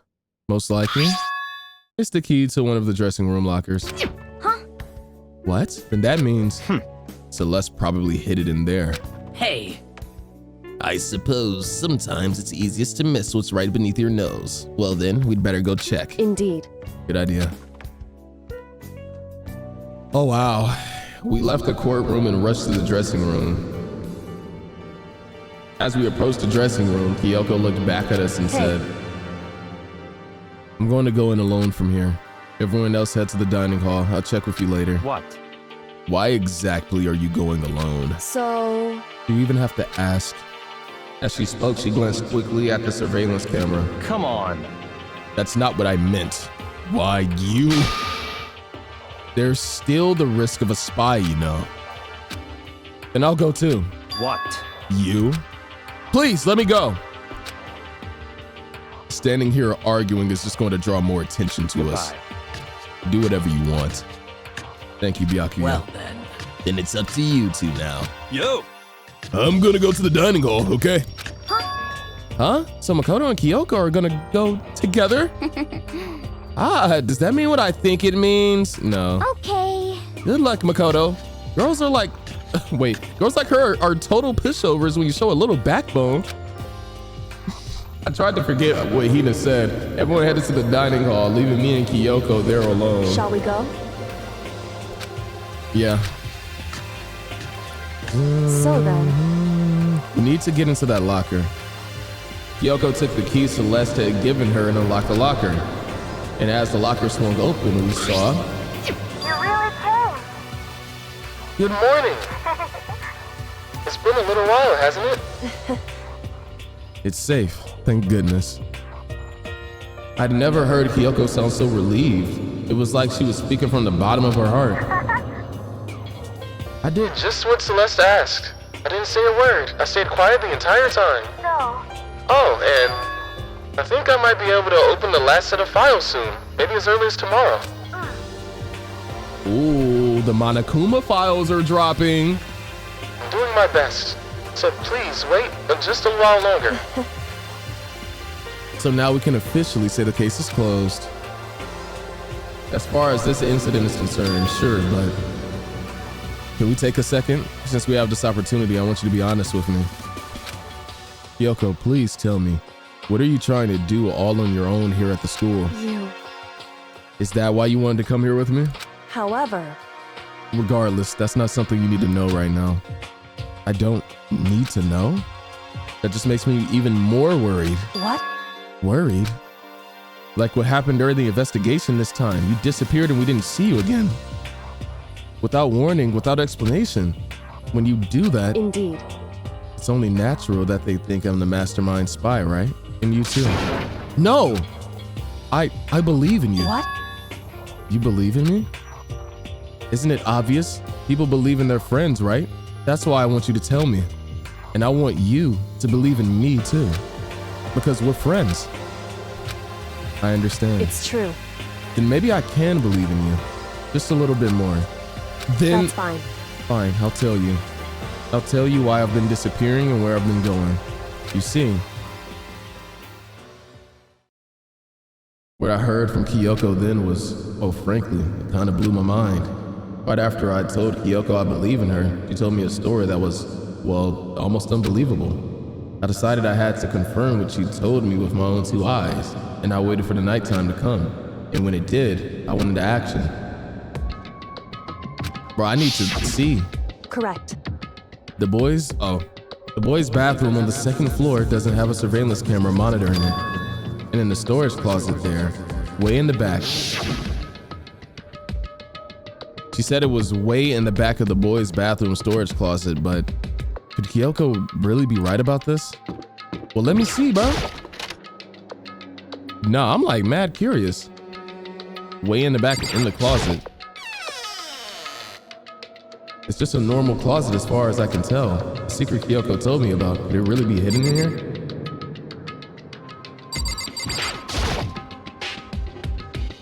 She said it was way in the back of the storage closet, but I mean, seriously? Without thinking, I placed my hand on the back of the storage closet and suddenly, as if I were being yanked in. Secret trapped door? Gasunk. Gasunk. At the same time as I heard that sound, I fell through the wall. I had no idea what was going on. I had fallen through the back of the storage closet. Okay, this is sketch. Huh? Okay, this feels like some dark room type stuff. I'm looking at the folders and it's putting me in a similar mindset. It turned out The back wall was like a revolving door, and I'd made my way to the other side, just like Kyoko had said. Correct. In the boys' bathroom on the second floor, there's a storage closet, and way in the back of that closet, there's a secret room. So this is the secret room? But what's in here? Bro, look at the files. There's a bunch of files and what look like a volume after volume of yearbooks. They're all covered in dust. Looking at everything, one file at the edge of the bookshelf caught my eye. Hope Speak Academy student registry. This would explain how Kyoko knew that Celeste's name was actually a lie. And then she was like, look at the e-handbooks. Bro, this is crazy. This is the only thing in here not covered in dust. Has someone been looking at it recently? I slipped the file into my hand, but before I had a chance to take a look at it, a slip of paper fell out of the file and I turned my attention to it. What's this? You must not leave? That's kind of weird. I can understand if it said like, I can't leave, but you must not leave? What is this? My head feels funny. A strange sensation. It's like deja vu. Those words, you must not leave. I've seen them somewhere before, but I can't quite remember. I don't remember either. What do I know? What don't I know?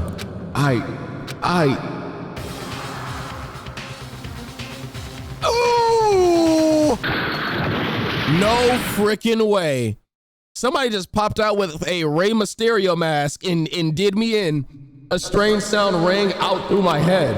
I felt like I was shaking my brain back and forth. It was shaking my brain back and forth. And then darkness. I don't understand what's happening. I don't know what started it. It's all over. And with that, I opened my eyes. I didn't know how long it had been. Bro, everything is gone as soon as I find it. Ow! Apparently something hit me and I lost consciousness. That's all I understood. The dull throbbing pain in my head proved that much at least. What? I didn't even get a chance to look at nothing. I needed that info, bro. I was trying to be nosy. And just a normal desk with normal drawers.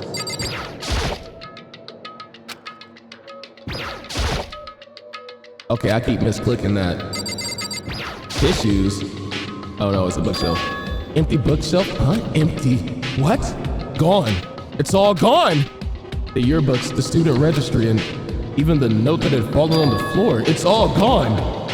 What does this mean? But my brain refused to do any more work. The insistent pain in my head began to spread across the rest of my body. For now, I should go back to my room, get some rest. Dang, bro, maybe I wasn't moving tact enough. Like, you know what I'm saying? Because Kyoko went in there multiple times, no problem. But I go in there once and I get smacked in the back of the head. My body was heavy with pain, my mind heavy with thought. I dragged myself back toward my room. Somehow I made it back to the first floor of the school. The farther I walked, the more I felt. Things are getting blurry. Can't see in front of me. I couldn't stop myself from collapsing right there. And after that, as if from a vast distance, I heard a sound. It was faint but undeniable. That sound is coming from the gym? Makoto, you just said that you couldn't walk, and here you are going to investigate some more. If you don't go get like some backup? As I desperately hauled my shaky frame toward the gym, the sound got stronger and stronger. Crack diga. Gakunk bagya. What's going on? It can't be nothing. Here in the gym? Yeah, Makoto, you are not moving tact, bro. I'm gonna be real. I didn't make a sound as I opened the doors to the gym. The sounds coming from inside, meanwhile, only intensified that much more. Kacha! Back you! Hagagya! Haya! Patsin! Bakya! Da-da-dun! Sa-sa-sa-sa-sa-sa! Oh! Okay, the cheeks is crazy. Wait a minute. Stop. Put that away. There are battle raged before me. No one side's not human. That's for sure, but regardless, I couldn't stop staring. I forgot to move or even breathe. Why, you do you think you're doing? I asked you a question. What's the meaning of this? How dare you defy me? This wasn't part of the deal! The deal? The deal? I've made a decision. Whoa. I will no longer retreat, no longer compromise, no longer regret. Dang. I've made my decision. If anybody needs to make boss move decisions, it's you. I'm going to resist you. Okay, but you do realize what will happen if you go through with this, right? You haven't forgotten, have you? What I'm holding hostage? What are you holding hostage? What am I looking at? What am I hearing? A hostage? Then could it be? The mastermind spy is Sakura? A next generation legend stands tall at Galactic. What the Flarmadugan, bruh? What are we talking about? What? To be continued. You just gonna leave it off right there? Don't piss me off. Don't make me mad. Don't make me mad. I need some more storyline. I need it. Okay, you know what? How about after I post this next expedition video, how about we spin back for some more Dangan? Like immediately, like after that, bro. That sounds good? I'm not like entirely all the way committing to that, but I think that's what I'm gonna do actually, because we need to wrap up this game, bro. We got to get through it. The secret spy being Sakura this whole time. I mean, she is the most OP. Like, let's be for real. Leon killed Sayaka. Monokuma killed Junko. I low-key forgot about Junko, I ain't gonna lie. Then Leon got executed. Then Mondo killed Chihiro. And then he got executed. Hifumi killed Taka, then Celeste killed Hifumi. Then she got executed. And that brings us up to now. What the heliante? The next morning in the dining hall, the day after Celeste's case. So now there are only 5 of us here? Only a third of the number of people we started with. Indeed. Loneliness has become a commonplace. That's true. Still. What did I see yesterday? I don't understand. Sakura's the mastermind spy? Can that really be true? Makoto, are you okay? Oh, no. No, I'm fine. Hey, W voice acting, bro. I can't bring it up in front of the others. If I did that, it would just confuse everyone that much more. Okay. Yeah, Kyoko noticed that. Okay, in that case, let's eat till we pass out. Huh? What do you mean, in that case? Well, cause look how scary everyone looks. It's gotta be cause you're all fighting on empty stomachs, right? If you fill up your belly with good donuts, you'll feel better. I'm sure you'll all cheer up. Let's eat. Okay. Let's fry up some fish and donuts. What did I tell you? And eat till we can't stand up. What? That's like a deep impact style, meteor impact, extinction level event combination of foods. Huh? What? Those are both breakfast time top sellers. Still, the till we can't stand up part is a problem. After we're done, we need to go explore. I see. That's right. Since the class trial is over, new areas should have opened up. It's true. Plus, we still have alter ego. We don't have to give in to despair just yet. She's right. We have to plan ahead and think about the future. You got it. Yeah. Think happy thoughts, not deathy thoughts. You know? Like when we're gonna get out of here, right? For serious. When this is all over, I think I want to get reborn for serious. Reborn as someone serious. Well... You want to get born again? That boy want to get baptized? Hey, are you okay? That sounds like something someone who's about to die would say. I'm totally okay. I'm not gonna die. Why? Because there aren't gonna be any more murders. Huh? What makes you so sure? According to the I spirits... predicted it last night, since it revealed itself to me from the ether. There's no doubt about that. However... How accurate is your fortune telling anyway? How about that? I can usually hit 20 or 30% on a good day. Well, that's kind of trash, dude. Like, I'm gonna keep it a bean. I feel like as a regular human being, that's what we can do. That seems really low. It's not like some occult Well, mystery. yeah, it's not like it's ESP or whatever. Of course, I'm only gonna get it right sometimes. The occult is bullcrap. I told you, my fortune telling isn't like some occult thing. So, Fortune telling isn't a cult? You got it all wrong. Of course not. Clairvoyance is clairvoyance. Don't put it in the same category as cattle mutilation. Cattle what?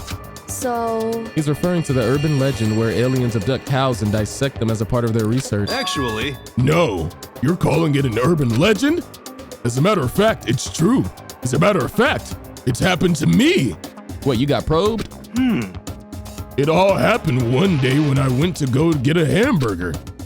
It was a place I'd never been before. They claimed their patties were 100% all beef. So I got a burger to go and headed home. But... And before long... The end is nigh! The sky was filled with a mysterious blinding light. Some crazy beam came out of nowhere and locked onto my hamburger. I would be heated if this happened to me. You mean it's no, because if I go to McDonald's and I get that big arch, and then it just flies away from me.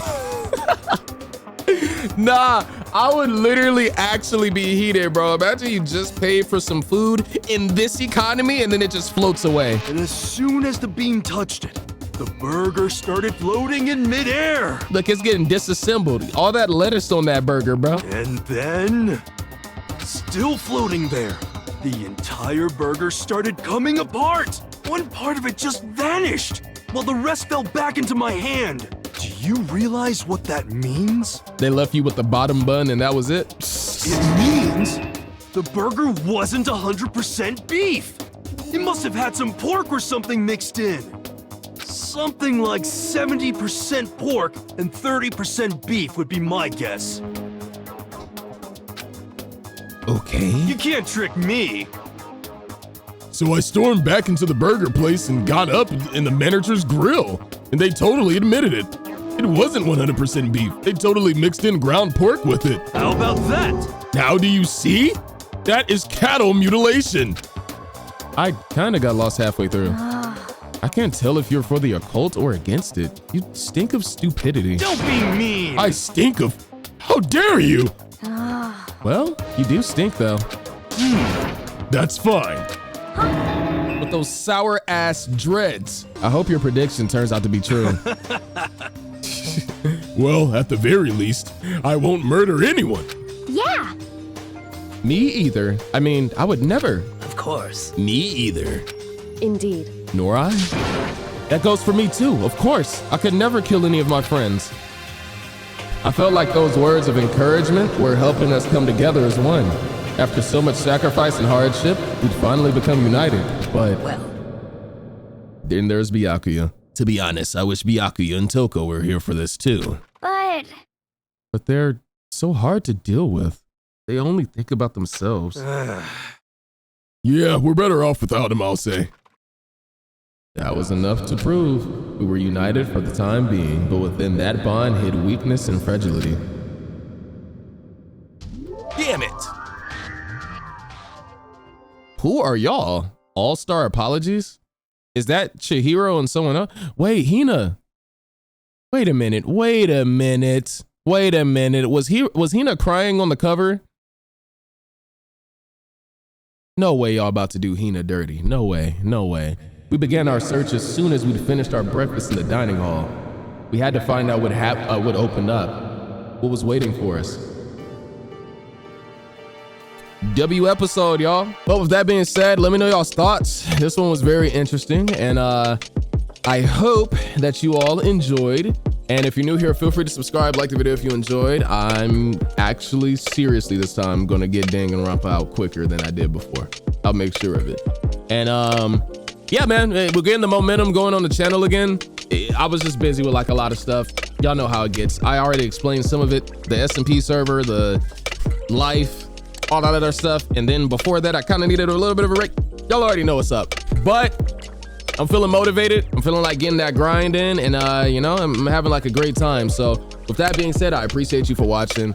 Make sure you take care of yourselves, and I'm gonna see y'all in the next one, bros and sisters. Be safe. Love y'all, and I will indeed catch you on the next time, bros and sisters. Peace.